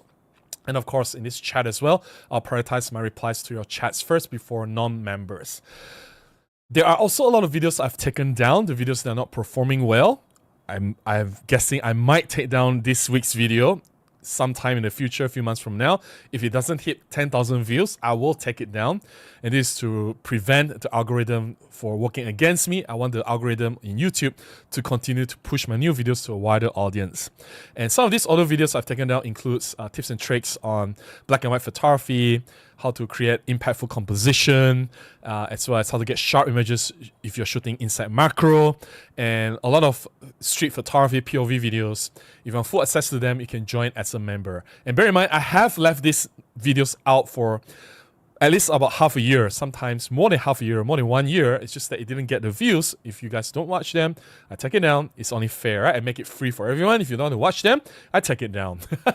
There are other ways to support me. You can buy me a cup of coffee using this link, or you can contribute directly to my PayPal, or you can buy from my affiliate links. All this in the descriptions below on how you can support me. Any contribution goes a long way, whether it's small or big. Definitely inspire me to share as much as I can, create more content, and publish them right here. For those who have contributed, thank you so much. It means a lot to me. Definitely, your contribution enables me to do more, and I'll definitely share as much as I can here. Continue to do what I do best. All right, so let's get back to the chat. As usual, I'll go to members first. If you're not a member, I'll still get to you. You just have to wait a little bit longer, right? Let's get to members. All right. Okay, where were we? Chris says, Robin, do you tend to lean into the mic when you get excited and the sound does get a little rougher? Okay. I guess that happens. Doesn't it happen to everyone? Anyone who uses a mic, right? Dido says, with AI denoise, any camera from the last 10 years is strong enough to... Here's another thing I want to prove. You don't need AI denoise. Like, are you that bothered with the image that I've shown you earlier? Do you think those images are bad images that it requires an AI denoise? And I intentionally left the noise intact, and I don't care, right? Yeah. Gary says, cool, post-processing is another mystery to me. No more dodging and burning under the enlarger. Yeah, things are a lot simpler now with the software, right? 45 is an amazing lens. It is, but yeah, I chose not to use it for this particular shoot because I just want to use kit lens and prove that kit lens is good enough. Australia Through My Lens says, I get a bit of noise on the GF1 but no issues on the EM5 Mark II. Neural Micro Four Thirds noise not an issue with image stabilization. That is correct. That is correct. Yeah. Tomato says, well, it's always interesting to see someone else's workflow. Given the low light conditions, it's amazing. You can pull back the shadows so much. I can recover the shadows from the audience, but then that's definitely low light. But the stage was not low light. The stage was quite... I won't say it's so bright. If it's really bright, I will be using ISO 400 or 800, right? But I still need to use ISO 1600 or 3200. But it was bright enough for, and it's definitely good enough for any general photography. But yes, there are darker areas like the seats that's unlit, that's really dark. So yeah, and you can definitely recover details using your Micro Four Thirds gear. I think last week Wolfie was in the chat, and Wolfie was complaining that when he recovered details in the shadow, I'm sure Gregory remembers this, he gets what, green cast or some color cast. Like, I was recovering a lot of details in the shadow in this round and I did not see any color cast at all. Yeah, so I hope that proves that the shadow recovery shouldn't be an issue. I think Wolfie was using Lightroom. I don't know, I have no experience using Lightroom, so there you go. I can't comment on Lightroom. So yeah. Let's see. The chat is acting up, so give me a moment before I pull it up. Tom says, I thought that OM had said themselves they don't want to focus on resolution for the purpose of performance. I know across the board they are better, but right now, can there be better? What do you mean across the board they are better? They are not better when it comes to autofocus. They are not better when it comes to image quality. They are definitely way behind full frame. It's just physics, right? They are not better when it comes to a lot of things, like in-camera features. A lot of people have caught up, like image stabilization, right? So what do you mean all across the board? That's dangerous to claim, though. Upgrade Lemonade says, OM needs to lean into small pan-style cameras with good video feature set. I agree. Bring back the pan cameras. Aaron says, was curious, Ramin, have you tested the Yongnuo 25 for EM5 Mark I? Have you read my reply to your comment or your post on the community? Obviously, you did not. No, I did not try on EM5 Mark I. Zach says, I still think an OM trip geared to beginner photographers with a fixed lens and around $500 to $700 would fly off the shelf. Yeah, they need beginner photographer cameras, right? Cameras that's not too expensive, cameras that is targeted towards beginners, right? I agree with you, Zach. Josh says, consider making a second channel focusing on photography. They will not affect the algorithm of you. That second channel will flop. I've done two other channels before. One on gadgets, basically laptops, smartphones, headphones, things that are not camera related. It was a failure. And I did another channel on basically just vlog about my everyday life, things that are outside of photography. Also did not do well. So I'm guessing if I do another channel just for photography, it will die. An instant death. Tom says, because, well, I mean, coming back to George, honestly, I've come to a realization. Nobody cares about photography. People just want to care about how good my camera is. How can I get better results from my camera? That's what people care about. Or at least the majority of the people. Like 99% of the people that come on my channel, they don't really care about photography. And that's the painful truth. There you go. Tom says, I think that people watch photography videos, see some really good quality images, and they ask, what camera was that? Then go on the camera gear video spree. Exactly! That proves my point that I was trying to make before, right? It's like, oh, what camera and lens did Robin use to take that image? What settings did he use? What ISO? What trick or what technique did he use? How did he post-process the image? And I want to show that I use basic kit lens. Kit lens cheap lens with entry-level gear with almost very, very minimal post-processing to get those results. It has nothing to do with the camera and lenses. I hope I proved that with this session. Yeah. Josh says, the new camera store in my area doesn't sell OM digital solutions. I am not surprised. Eric says, what happened is they lost their way. Micro Four Thirds is for tiny cameras. There are no more tiny cameras. I agree. Like, the philosophy of Micro Four Thirds is having really small cameras that can give big impact, right? Big results. And it's like the small part is lost. Tom says, I agree, Robin. The gimmick thing is a semi-joke. No worries. Fly, eagle, fly? Go birds. What eagles, what birds? Tom says, Robin, in your opinion, what is needed for Micro Four Thirds? I think it's quite simple. I think they need to listen to the customers more. I think they need to study the market trend. Don't ignore what is doing well, like compact cameras with fixed lens. You can fight Ricoh GR, you can fight Fuji X100, you can fight Leica Q3. They can eat into those market share. I think they need to bring back the smaller cameras like the Olympus Pan, Panasonic GF series or GX series. I think they really need to consider improving the sensor image quality or buy the latest sensor available from Sony. Last week, I shared that Petapixel actually published an article a few years ago saying that Sony has released a new Micro Four Thirds sensor, 47 megapixels, with all the latest tech that can shoot 8K video. Why is Panasonic or OM system not using that 47 megapixel sensor? Why are they still stuck with the old sensor? And that was a 2019 article, I think. Let me see if I can find Petapixel Micro Four Thirds 47 megapixel. Yes, it's a 2019 article. Can you imagine? So 47 megapixel Micro Four Thirds sensor. You can check this article out yourself. I'm not kidding. Sony launched this in 2019. We are in 2025, 6 years later, and no one uses this sensor. Why?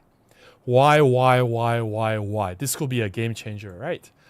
That makes no sense. And you can shoot 8K. That could have been game changing, right? It does. Of course, you don't need to shoot 8K in the camera, but it helps with the image quality, right? Yeah.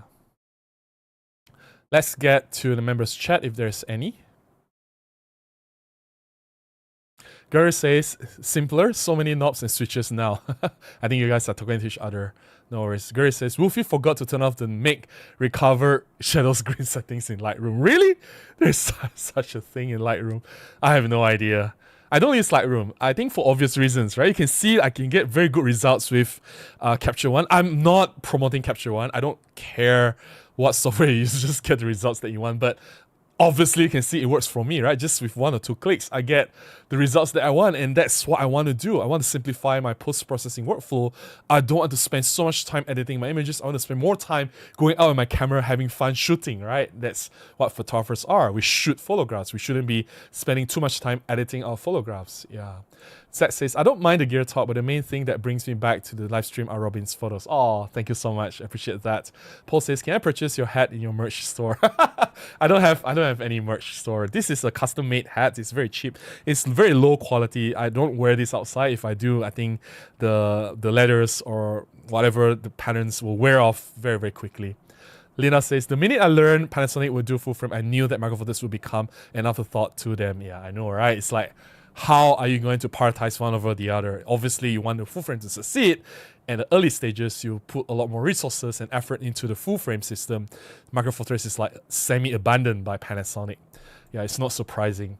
Number 6 says, hi Robin, if OM makes an Olympus Trip 35 with 42 lens and few bothersome options, it would sell well. But that's the thing. They say that they are not making fixed lens cameras or compact cameras.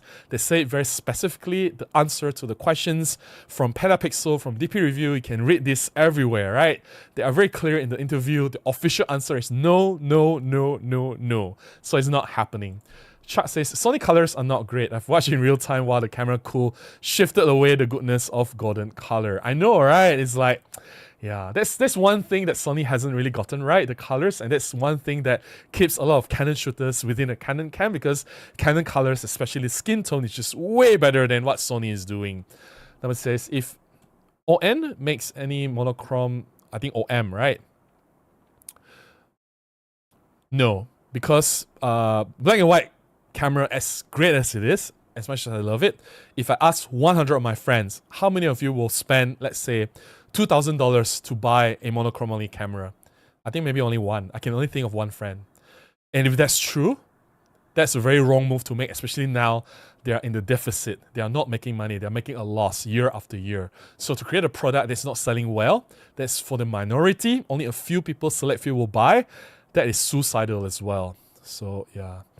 Number 6 says, Japanese people will pay for quality, but they are also budget-minded. Most important is image quality. The best image quality for the money will always win. I think that's not true.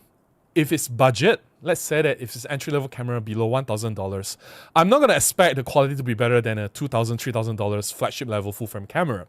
So when it's cheap, I'm okay with some of the compromises. What a lot of people are not okay is that they spend $2,000, which is a flagship level camera, but there are other $2,000 cameras that can perform better than Micro Four Thirds cameras. You get what I mean? In terms of autofocus and image quality. That's double wham. It hurts, right? And that's why they don't see the value in buying those expensive flagship level cameras, which is strange because Panasonic, both Panasonic and ON Digital Solutions are pushing those high-level flagship cameras that people just don't see the value. But if you sell something cheaper, yes, it's not better than competition, but because it's cheap, people are willing to forgive and compromise. You get what I mean? So yeah. Let's get to the members chat, if any. Yeah, more photos. Thanks, Gregory. Camera in-outs requires significant upgrade to process much more data from any more pixels. That's just excuses. They can do it. They can do it. Like if full-frame cameras can produce, I mean, if Sony, Canon can make full-frame cameras with 61 megapixels, or 45 megapixels image sensor, why can't Micro Four Thirds create a camera with 47 megapixels? They are not even 14-bit, it's 12-bit. It requires less processing power to process Micro Four Thirds images, right? Like compared to full-frame, which is 14-bit. It doesn't make sense. Yeah. So anyway. Jason says, "Hi Robin, I'm off to shoot a wedding now." Wow, all the best. Hope it'll be a fantastic shoot. But I just wanted to drop in and say hi. I'll watch this tomorrow and get back. Have a great day. Thank you so much, and I hope you got some really cool photographs. Captain Webb says, "Which volume did sell Canon, etc.? Which volume did sell? Which price point? Does Olympus has anything comparable to offer? No entry-level model hurts sales volume by units." Yes, I agree. Definitely sales volume is hurt by no entry-level camera. Upgrade Lemonade says, brand identity is important. A lot of people trust what pros and their friends are using. OM and Micro Four Thirds in general is not something that gets a good recommendation on YouTube or forums. Well, it's a chicken and egg thing, right? If Micro Four Thirds can genuinely make a good product, then the YouTubers and the forums will recommend it. Like, take for example, EM5 Original and EM1, and even EM1 Mark II. At that time, it was revolutionary. It was ahead of the game. It was awarded gold by DP Review twice for the EM5, was it EM1? It was not just the camera of the year, it was the product of the year. It was highly acclaimed. There's positive reviews by every photographers everywhere in the world. You couldn't find many negative reviews on the EM1 and EM5. Guess what? Olympus, they were thriving. They went up to #1 in mirrorless world. And they sold those cameras really, really well. YouTubers talk positively about them. Why? Because the products were really, really, really, really good. So all you need to do for the YouTubers or forums or for people to recommend Micro Four Thirds is for them to come up with a really, really good product, a wow product that we cannot deny that is so good, we will spend our money, our hard-earned cash on it, right? But we don't have these products since EM5, EM1. That's the sad thing, right? Danon Cho says, your audio is great in my opinion. Thank you so much. The great Vanzini says, I don't hear clipping. Thank you so much. Yeah. No clipping, number 6 says, thank you. Thanks for that.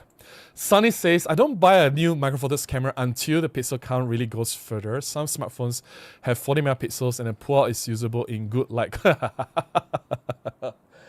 Yeah, this makes me laugh all the time because every time I look at smartphones and then in some situations when I use them, I look at them, I was like, nah, I'll just take my camera out. It is so bad. It's just so bad. This is a different topic. We're going to talk about it some other day. Yeah. Sunny says, a good friend of mine who is a professional photographer sells photos to an agency and says if they buy them, they are good enough. So why buy a micro four thirds camera still with 20 megapixels for 2,000 euros? Yeah, that's true. That's true. If you have something that's good, that's fine. On your louder vocal parts, there's very small amount of clipping, but it's quite minor. That's intentional. I want to make a point, so I want it to clip. That's intentional. So yeah. Heather says, OM should hire the Sony engineers to bring continuous autofocus, improve the video capabilities of their camera. Yeah, they should just buy the autofocus algorithm from Sony. I'm sure they'll sell it. Sunny says, greetings from Trier, Germany. Hey Sunny, how are you? Captain says, OM Systems' problem selling the EP7 might be that everybody knows that an updated version of USB-C must be released in the future. Seems they don't want to take the loss to clear their warehouse. But they're not selling the EP7, right? Like, I can't buy it in Malaysia, and 95% of the world can't buy the EP7. It's only available in some small parts of the world. Like here in Singapore, Malaysia, Thailand, we don't have EP7. Yeah. Eric says, your levels are set correctly, but you are not software clipping, you are hardware clipping. You are frequently overpowering the physical microphone capsule. I want to do that. It was intentional. Ryan says, it's frustrating that camera trends are driven by social media. My OM1 is amazing and I'll be using it for the next decade or more as a semi-professional photographer. Price performance is unmatched. If you believe so, good for you, but the rest of the market doesn't think so. And I don't think we should blame social media or YouTube or general people saying, like, if I were to compare OM1 and say a Nikon Z6 Mark III or let's dial it down a little bit, Z5 Mark II, which is cheaper than OM1. I'll take the Z5 Mark II anytime. Better human face and eye tracking, way better continuous autofocus, right? Image quality is way better because it's full frame, top notch in terms of shadow recovery, highlight retention. Resolution is a little bit better, and it has powerful image stabilization as well. It is weather sealed. It has dual card slots. What am I missing? Yeah, some people will say, oh, but I want to shoot 120 frames per second. Oh, I want that pro capture mode. Oh, I want the live composite. I want, what you call that, the live ND, handheld higher shot. But I honestly don't use any of those in my professional shoots. If you use them, good for you. Between that and Z5 Mark II, now if I were to spend my hard-earned cash, I will pick the Z5 Mark II. And there are a lot of tiny prime lenses out there, whether it's from Nikon or from third-party manufacturers like Vutrox, 7 Artisan, TT Artisans. A lot of, like Miki as well, right? And Yongno, a lot of people produce lenses, third-party lenses that's compatible with Nikon, and they work so well. I've reviewed some of them. I love some of those lenses. And I feel that it's frustrating to say this. Like the OM1, like you said, I'm not taking anything away from what you say. If you believe it's true, that's for you. But for me, no. I have to be objective. The OM1 failed me in a lot of situations, and I shoot in some professional situations.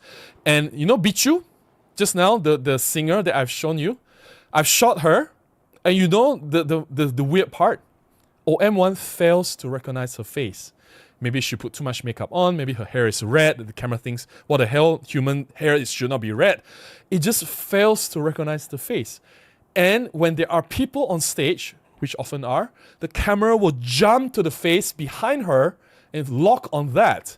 I have to disable the human face and eye tracking and just physically move the focusing point to her face to shoot. If I were to do that, why don't I just use my EM1 Mark II?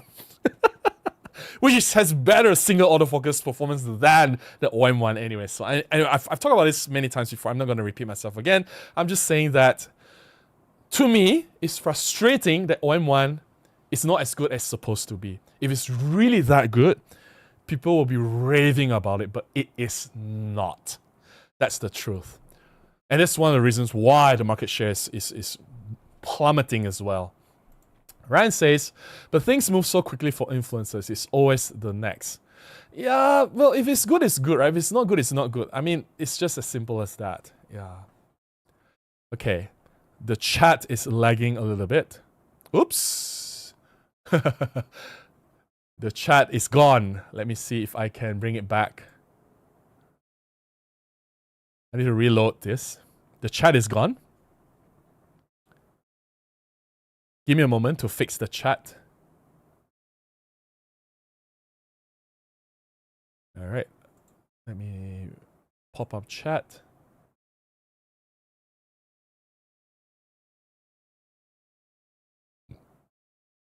Okay. This will take some time. Get the URL, copy. Let me fix the chat, yeah? Should be fixed by now. And I think I lost the person earlier. Okay, let me just go to the members chat first, right? Go to members chat. Let's see, members.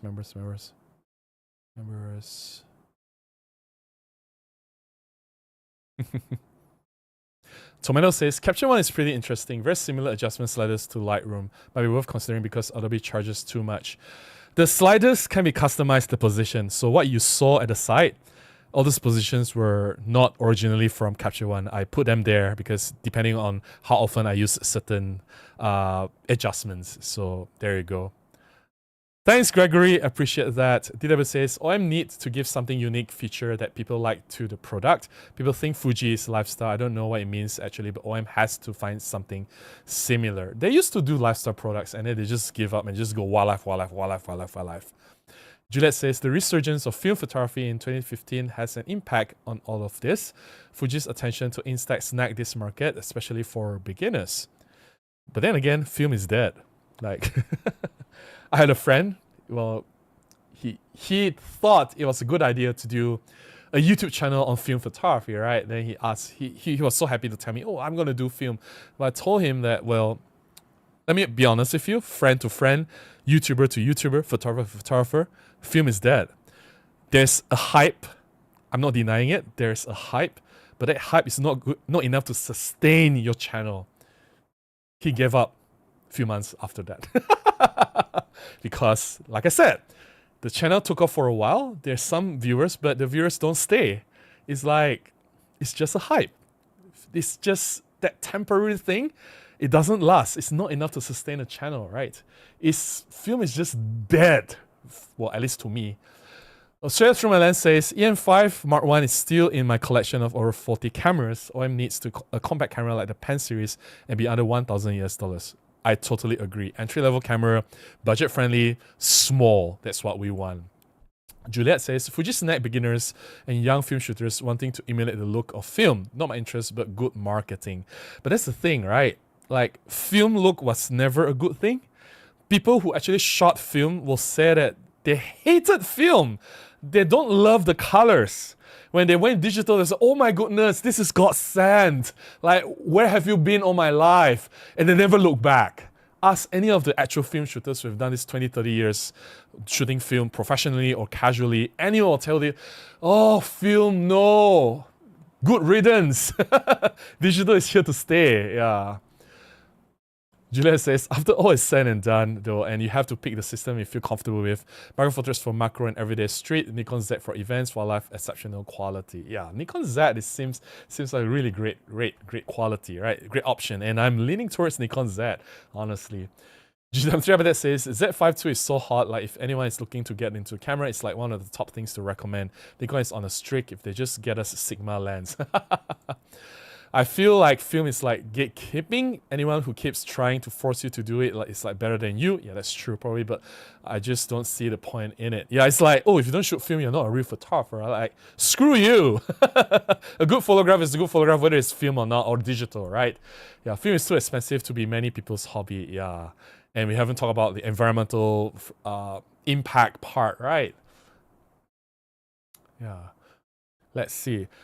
Since I've lost the chat earlier, so I may not be able to pinpoint the last chat that I actually got into.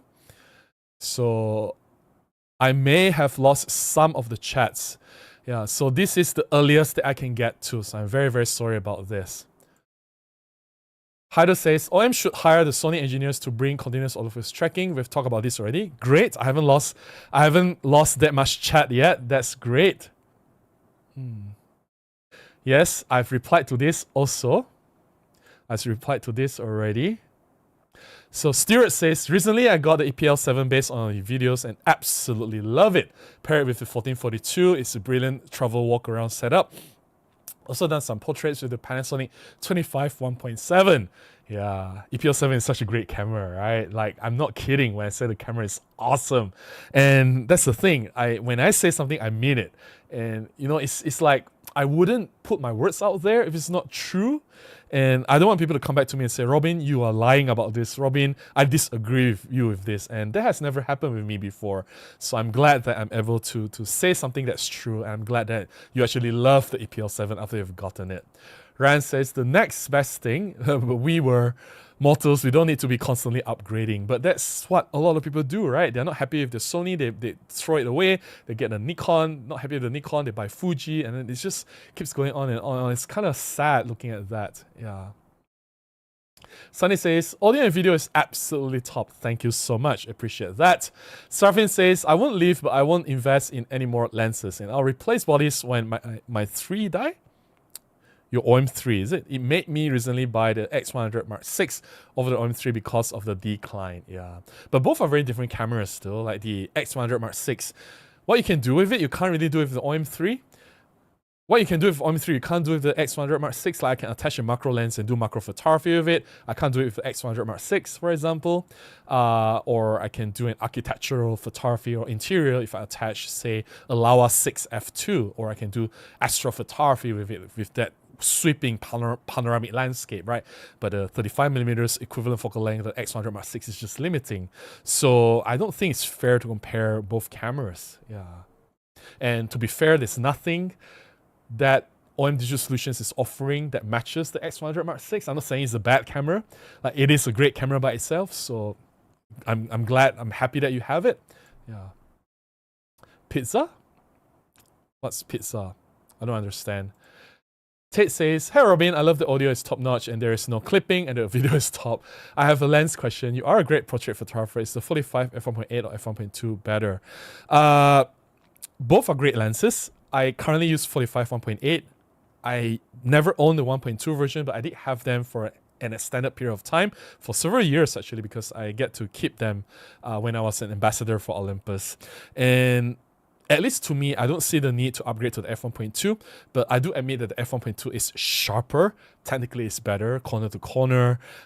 In terms of bokeh rendering, it's smoother, it's creamier, it gets shallow depth of field, and it does help you a little bit if you shoot in low light, especially if you don't want to increase your ISO numbers that much.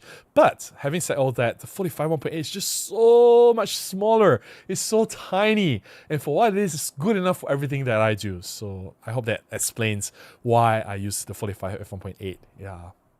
Paul says, Sony needs to recall the sensor that is in the Nikon Z8 and Z9. What's wrong with those sensors? Tom says, great stream. Thank you, Robin. I've got to fly. Have fun. Thanks, Tom. Thanks for being here. No worries.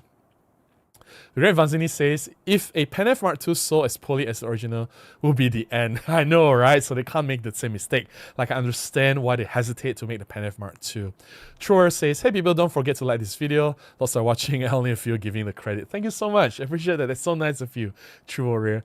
Danielle says, OM needs an entry-level camera with face detect and image stabilization. Needs to be $800 US or less, and needs to be rather compact, and be tap into the point and shoot in a vlog market. I agree. I definitely agree with that. Yeah. Xmila says, oh, concert, did some recently, 1240 f2.8, still too dark, I had to use 9 f1.7, 25 1.7, and 45 1.8. This time I'll take the 75 1.8. Yeah, definitely. For darker situations, because the one that I'm showing is not really that dark. The stage light was really bright for that particular concert. For darker situations, definitely f1.8 all the way. Don't even bother to stop down the aperture. I agree with you. That's what I do for most of my shoots. Yeah. Simon says, hello, I just bought the EM10 Mark IV in 45 1.8, just arrived, and I'm shocked how small and light this set is. Lighter and smaller than A6000 and Sigma 56, and it was always my benchmark for size. And of course, Micro Four Thirds is Micro Four Thirds, FPSA is FPSA. Micro Four Thirds is still a lot smaller than FPSA if it's truly designed for Micro Four Thirds. And that 45 1.8 lens is so amazing. It's just, I just love it for everything that I do. I've even made a video to talk about why I love that lens so much. And some fun fact. Well, I think I'm a little bit behind in terms of comment, but I don't care. I just want to share this fact. A lot of people don't know. My original review for the 45 1.8 was on my blog. That was in 2011, I don't know, 2012, so many years ago. And it was even before, the 45 1.8 was launched before the EM5. And I remember the person who popularized the word bokeh. His name is Mike Johnston. He introduced the word bokeh into the photography lexicon.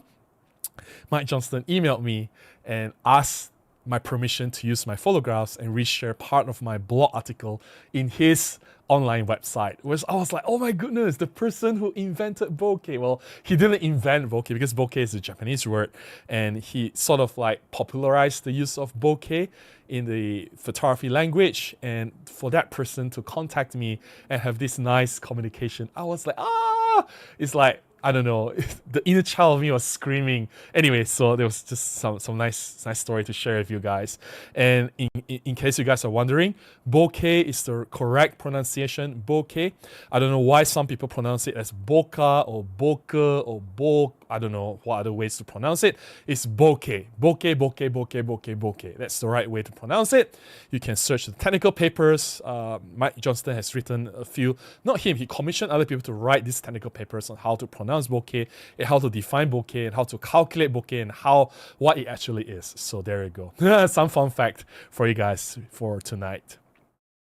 Isaac says, I literally just did some event photography for the esports tournament this morning with the EM10 original and the 1442 pancake and the vintage Fujinon prime lens. It's actually amazing what the camera can do. I know, right?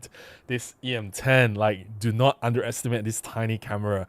It's like, I don't understand why OM system would not update this, right? They should update this and sell it for like $899 or $999 body only. I'm sure it will fly off the shelves. Yeah. Hey Santik, how are you? Nice to see you. I'm doing alright. I'm quite busy recently, but I'm doing alright. Yeah. I want to, but I don't know if I can. I'm still shifting my timetable around, but definitely I'll try to make it just to show support to the YL camera. Of course, it's our largest camera retailer, and I just want to say hi to some people. So yeah, I'm not aware of anything, but YL Photo Fair is the current one. Australia through my lens says, I get a bit of noise on GF1. We've talked about this already. I've replied this already, no worries. Captain says, is it a Japanese mentality thing that neither OM system nor Panasonic ask their users what they want? Put their money where your mouth is to make some Kickstarter, test the waters. I think they did ask. During my time working for Olympus, they were very open to feedback, and one evidence was EM1. A lot of the users reported that there was a shutter shock. Shutter shock happens when the shutter opens and closes in the camera and induces a small vibration that is enough to cause some softness in the image. So it's shutter vibration or shutter shock, right? So it's a valid problem in the EM1. Within a few months, it was fixed with a firmware upgrade that introduced the 0-second anti-shock setting in the camera. And this was basically the first curtain electronic shutter. Olympus was the first to implement electronic first curtain before Sony, before Canon, and basically the first curtain was electronic and it closes with a mechanical shutter. And it works well because it doesn't compromise flash. You can use flash with electronic first curtain or anti-shock 0-second. It doesn't compromise anything. It doesn't have like what you call that, the jello effect, or it doesn't have the banding or all the other problems that comes with electronic shutter. It's still technically a mechanical shutter, although the first curtain is electronic. So there you go. They did listen to customers back then. I just don't know what happened to them recently. Sunny says, Micro Four Thirds share should increase if there are new up-to-date specs, entry-level cameras that can do both photography and vlogging with good entry-level price. Better price than other brands' entry-level. Yep, I agree. That's why we talk about small size cameras, compact, as well as entry-level and budget-friendly. Yep. Sunny says, quick question. If you can copy and paste adjustments from one shot to the bunch of the shots, that would save time. Yes, you can. But I still take a look at each one of them. So there's like keyboard shortcut. Here is, I think it's Control Alternate C. And yeah, I can do that. But the problem is I just don't want to apply to all of them at once because some of the shots are not on stage. Some of the shots are off stage. So I'll just go through one by one and copy, paste, and I'll make some adjustments to each photograph. It's just a few seconds. And I have to go through every single photographs anyway. So might as well just copy, paste to one of them, right? So there you go. Whereas Rafin says, when people ask what you use, I don't even say one system. Nobody knows who they are. If you say Olympus, they get them. Yeah, that's true. That's true. Yeah. So it says, Robin, your PC seems very powerful. What CPU and GPU is it on? The Capture One has GPU acceleration. Your RAM is 16 gig. I am running on, if I can show system right. Can I show them? Let me see. System information. Okay, I think I can. Oh, but I can't. Wait. Let me see if I can print screen this. Close this. Give me a moment, Santix. Give me a moment.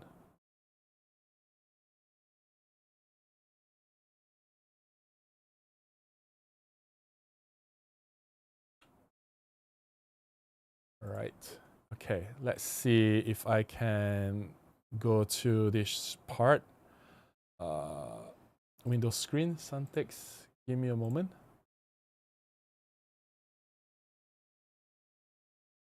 You can see I have 32 gigs RAM. My processor is Ryzen 5 3600.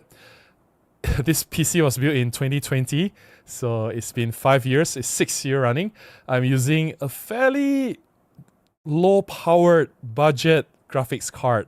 It's not even an RTX. It's GTX 1660, 6 gigs graphics card. So there you go. My SSD information is here. You can see this. So that's my build. I built this PC for about 3,000 ringgit. That was before the hike during the chip shortage. That was also before COVID.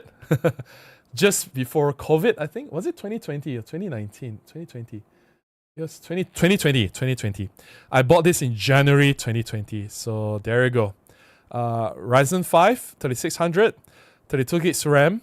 And I don't think this is a powerful laptop. This is fairly budget-friendly kind of laptop, right? If you think about it, it's a budget laptop. But it's performance-wise, it's good enough even for today. I stream 4K. I can edit in Capture One. And this is another thing I want to stress. Capture One is very resource-friendly. Like, it doesn't slow down the computer. Every drag of the slider is just instant. Everything is instant. When I used Lightroom, well, many years ago, I don't know about now, I don't even care. Every slider I have to wait like half a second, 1 second. Everything just lags. Everything is so slow. And even we haven't even come about to exporting the image. It takes forever. Lightroom is just so slow. It's so sluggish. The experience of using Lightroom is so horrible. And it doesn't optimize the files from like Olympus cameras back then, for example. So when I use Capture One, like, oh my god, everything is instant. Like, I can fly using Capture One. So of course I can use Capture One while I'm streaming and everything. So yeah, there you go. Vic says, nice show, Robin. I have been photographing shows with Micro Four Thirds since 2015 with EM5. Amazing. That's great, right? Great Vansini says, is there any difference between increasing brightness versus changing the exposure? Yes. Exposure basically increases everything, but brightness is like, there's just certain parts of the image that is being brightened. It's not the same. It's not the same. Yeah. Let's see if there's any members chat. I think we have a few. Let's see.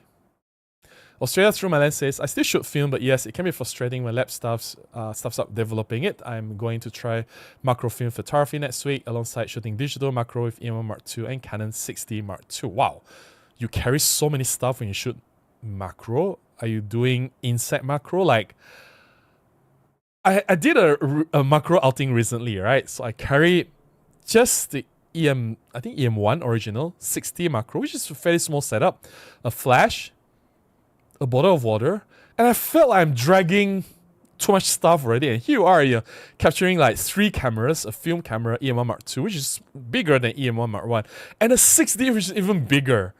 And like, how many flashes and how many lenses are you carrying? I felt like my back was breaking already. My goodness, you are way stronger than me, Australia, through my lens. Mike says, if I switch to Nikon full frame, the options for replacing my 40-150 are very expensive, so I will keep my EM1 for that lens and use the Nikon for shorter focal lengths. That's true. That's true. The longer lenses are definitely expensive. Habitat says, when you go out for therapy, do you have your camera around your neck or do you like use wristlet? ZF with 12-120 around my neck for 5 hours made it sore. I don't use zoom lenses for street. I use prime lenses and it's always wrist straps. Yeah. The reason I don't use neck strap is very simple. I've tried all kinds of neck straps. I sweat a lot. We sweat a lot in Malaysia. After using it for a few months, no matter how I wash the neck strap, it smells. It really smells. It's like, I don't know. I don't want people to smell that. It's just so bad. Jitamtra that says, I'll concede that it's not as fast, but the depth of field is the same. Alright, you guys are talking to each other. No worries. I'll just leave it to that. Let me just read as many chats as I can before we close the night. Right. Steve says, love the editing. Have you looked at the new DSO Photo Labs? No. I'm happy with Capture One. Why should I look elsewhere? And are you not happy with the images that came out with it? I'm happy with the speed. That's important to me. I'm happy with the colors. I'm happy with the output. Everything looks perfect. And I have no complaints with the noise. And I have no reason to look elsewhere. Like, it works for me. And do you see how fast I edit? Like, few seconds for one image, right? So I can finish the entire series of 100 images in less than 1 hour. Like, seriously, no kidding. X Miller says, you expose the main camera market problem aside phones. Even a 10 years old camera is still good enough for many people, so they do not need to buy new ones. Yeah, that's true. That's true. Thanks, Serafin. Appreciate that. Audio is great, no clipping. The Wolf and the Lion says, thank you for the videos. No worries. Appreciate that. Sunny says, Micro Four Third's camera share should grow if more small players join in, like DJI and Xiaomi. Nah. DJI is doing its thing. Xiaomi is like smartphone. They don't care about camera market. Like, people who care about camera market gave up. Like, Samsung actually made cameras at one point. They decided that, nope, we're not dealing with this. This is not for us. Let's just quit. One day they just disappeared altogether. Yes, Merdeka! That's why I have like a Malaysian flag here. Proud to be a Malaysian. Yes, Merdeka, Merdeka. Rhea says, what's that? You guys want more wildlife focus gear. I know, right? Vanzini says, yes, they really need market research. Start focusing on the street type of photography. I know, right? It's so frustrating. It's so obvious and they don't see it. If you can get Capture One license on this car, I'm not promoting them, man. I'm just saying that it works for me. And like, if you find that Lightroom works for you, or DSO Labs, or I don't know what other softwares are out there these days, right? If these other softwares work for you, then it's great. Fun fact: before Capture One, I used SCDC. I thought SCDC was fun, but I wasn't editing RAW at that time. It was just JPEG, right? So when I started editing RAW, I used Olympus what was that? Workspace? Olympus Workspace. And then after that, I jumped to Capture One because Workspace is just painful. It's even slower than Lightroom. So yeah. But the output is so amazing though. Joseph says, do we have an idea of how long GIP can run deficit of its system? That's business talk. I'm not a business person. I'm an engineer and a photographer. Xmila says, 27 megapixels looks impressive, but the question is noise limit range. And I have said this so many times. Is nobody listening to me? Oh my goodness. I don't want to repeat this again. Like, it's a myth that more resolution will impose penalty to the image quality. It is a myth. End of story. I'm not going to repeat everything that I've said. If you want, you can rewatch the parts where I mentioned about Sony, Canon, Nikon, even Olympus, where they increase the resolution of the sensor. Image quality actually improves. It doesn't get worse. Yeah. Light DBK says, hi Robin, we'll catch up with everything in the replay. No worries, thanks for joining in. Ted says, I love your editing skills, love your pictures, I like your t-shirt. Thank you so much. I appreciate that. Proud to be a Malaysian here. Tate says, I'm getting the 12 to 32 kit lens. It doesn't really matter. Any kit lens, I just happen to have this. And the reason I chose this over the 14 to 42 is because it's 12. 12 and 14, 12 makes a big difference, right? I mean, I'll also use the 12 to 50. Doesn't really matter. 1250, 1232. I'll just pick this because it's so much smaller, right? Hey ho, how are you? Nice to see you here. Everyone's buying Sony nowadays. The camera is so sterile, it felt like work, not play. Yeah, there's no soul, right? You don't enjoy using it. And to be fair, as a work camera, Sony delivers. Like my friends who shoot with Sony for video work or for photography, it delivers, right? They get the results done. Hey Rob, how are you? Nice to see you again, Rob. It's been a while. Rob says, great stream, Robin. Kit lenses rock. Yes, definitely. I love kit lenses. Yeah, Rob Try is an amazing YouTuber, and if you guys haven't subscribed to Rob, please do so. Check out his channel. He has tons of amazing content, and he does live streams. And it was Rob who inspired me to start my own live streams. This quite some time ago, but it was all Rob. So yeah, thank you, Rob. Captain says, maybe we're all wrong and OM system is the business of losing money. What kind of business it is in losing money? I don't know about that. Also, Sam Noob says, do you think OM3 will drop in price in Malaysia? Nothing drops price in Malaysia. Kola says, I received the Z8 as a birthday gift. I think the Cosmos is telling me to move on from Olympus. Wow! What should I do to receive a Z8 as a birthday gift? I want that to happen to me. Man! Bruce says, OM system should embrace the YouTube influencer review ecosystem and address reviewers' concern. Yes! Chris has a few good points. Instead of bury head in sand and not sending cameras for proper reviews. Are they not sending cameras? I thought Chris managed to get like OM5 Mark II and OM3 for reviews. Right, Chris and Jordan, they did receive those cameras, right? If you're referring to like myself, well, I'm like nobody here in Malaysia, nobody cares about me, so I don't mind. I don't really care about that. And to be fair, the local distributor really treated me very well. We had a good relationship, and that's how I managed to get the OM5 Mark II fairly early for review, although it's not before the embargo, before the launch, but it was just 1 or 2 days after the launch I got a camera, and within a few days, I published my review already, right? So it's fine, it's fine. Juliet says, I shot film for years before digital. I see it as a different genre, like charcoal artist to watercolor. I don't think film is dead, but you're right. The trendiness is going to pass. Yeah, true. It's just a trend. It's just a trend. Yeah. Okay, you guys are 20-ish order. Tomato says, thanks as always for the stream. We come back every week for Robin, coffee and for the sharing. Thank you so much for that. I appreciate that. I appreciate the support. I almost caught up with the chat. Just a few more. Sim says, I'm shooting film regularly and the cost of film cameras is wow right now. But how long will it last? I'm unsure. If you enjoy it, go for it. I'm not against it. I'm just saying it's not for me. Jono says, does OM1 Mark II fix any of the single autofocus? Nope, it does not. Kola says, I started by shooting film. It's expensive and you don't get a second check. Also, light leaks and film ruined by the lab. It was not that great for old folks like us. It's not that great for young folks as well, or any folks out there. Stefano says, hi Robin, what do you think of the new Sigma 1740 f1.8 for APS-C? It'll be great lens for micro four thirds. If they really create one for micro four thirds, it could be maybe 30 to 40% smaller because you don't need that much size for the image circle to cover the image sensor, right? So I have no comment because I have not seen one myself, so I have not tried one. The Great Vanzini says, as an old guy, I don't miss film. I know, right? Most people say that. A lot of people who have done film, who have lived and breathed film, say that good riddance. It's time to move on. I'm not going to go back to film. Zach says, all I know is the size of my camera brand defines me as a photographer, and that's why I'm single. Oh dear. Oh dear. Simon says, wildlife, you're right. It's bad marketing. Now with the OM3, they went with hype for street, but it's not enough. They need to do more, right? Sim says, I use Olympus for everyday carry and Nikon ZF for full frame, selling my Fuji and Sony. The biggest reason I switched from Sony is lenses. Even vintage lenses can be used in autofocus with adapter. Absolute game changer. That's true. That's true.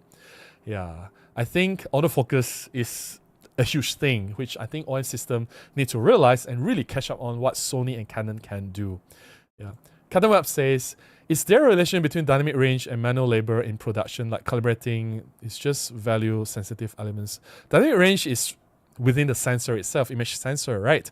The better the sensor, the better the dynamic range. But I think for me, I would say dynamic range is sufficient for what I need to do from the EMR Mark II. And if you watch last week's video, I have proven that EMR Mark II's dynamic range is even better than OM1 or OM Mark II. And to some point, I'll choose EMR Mark II over the newer cameras like G9 Mark II or GH7.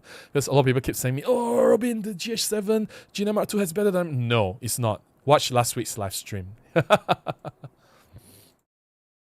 Insights is killing with weddings, parties, and events. People will buy 15 of them to put on the table to hand out to friends at special gathering. They aren't buying for everyday use. And I've been to a lot of weddings and I've taken a lot of photos with the Instax. And most of the photos from those Instax, I don't even know where they are now. But digital photos, we post it on Instagram, Facebook, we can easily find them, right? But those Instax, I may be able to find one or two of them, but like majority of them, they are gone. Kola says, Nikon just launched a ZF Silver version coupled with the 40 f2 lens. It's a super everyday combo. It will compete with OM3 for not much money. It is already cheaper than OM3 here in Malaysia during launch. When OM3 launched, the ZF's price has dropped. So there you go. Rob says, OM10 might be too close to the OM5. I think OM20 entry-level camera for under $500 should be next. Wow. Wow, Rob, that is a bold move. Very, very bold. I like it. Yeah, I like it. Okay, we'll see what happens. Voscurl says, so many good use full-frame cameras that many people would purchase those in preference to Micro Four Thirds. I hope OM survive, as I have personally invested quite a lot into OM system. Yeah, I do hope they not only survive, but will thrive in the market in the future, right? That's what we all here are hoping for and rooting for Micro Four Thirds. Corner Store says, you and your videos are helping me to get into photography. Thank you. Thank you so much for saying that. That's very kind of you. Sim says, I review Capture One versus Lightroom each year. Capture One is actually more expensive now, behind in many features, but it does bog down the system less than Lightroom. That's the main point, right? I'm using a 6-year-old not camera.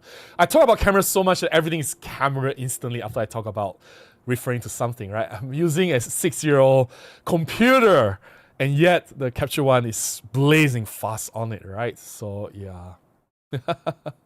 All right, I think I caught up with the comments. Just read the last few.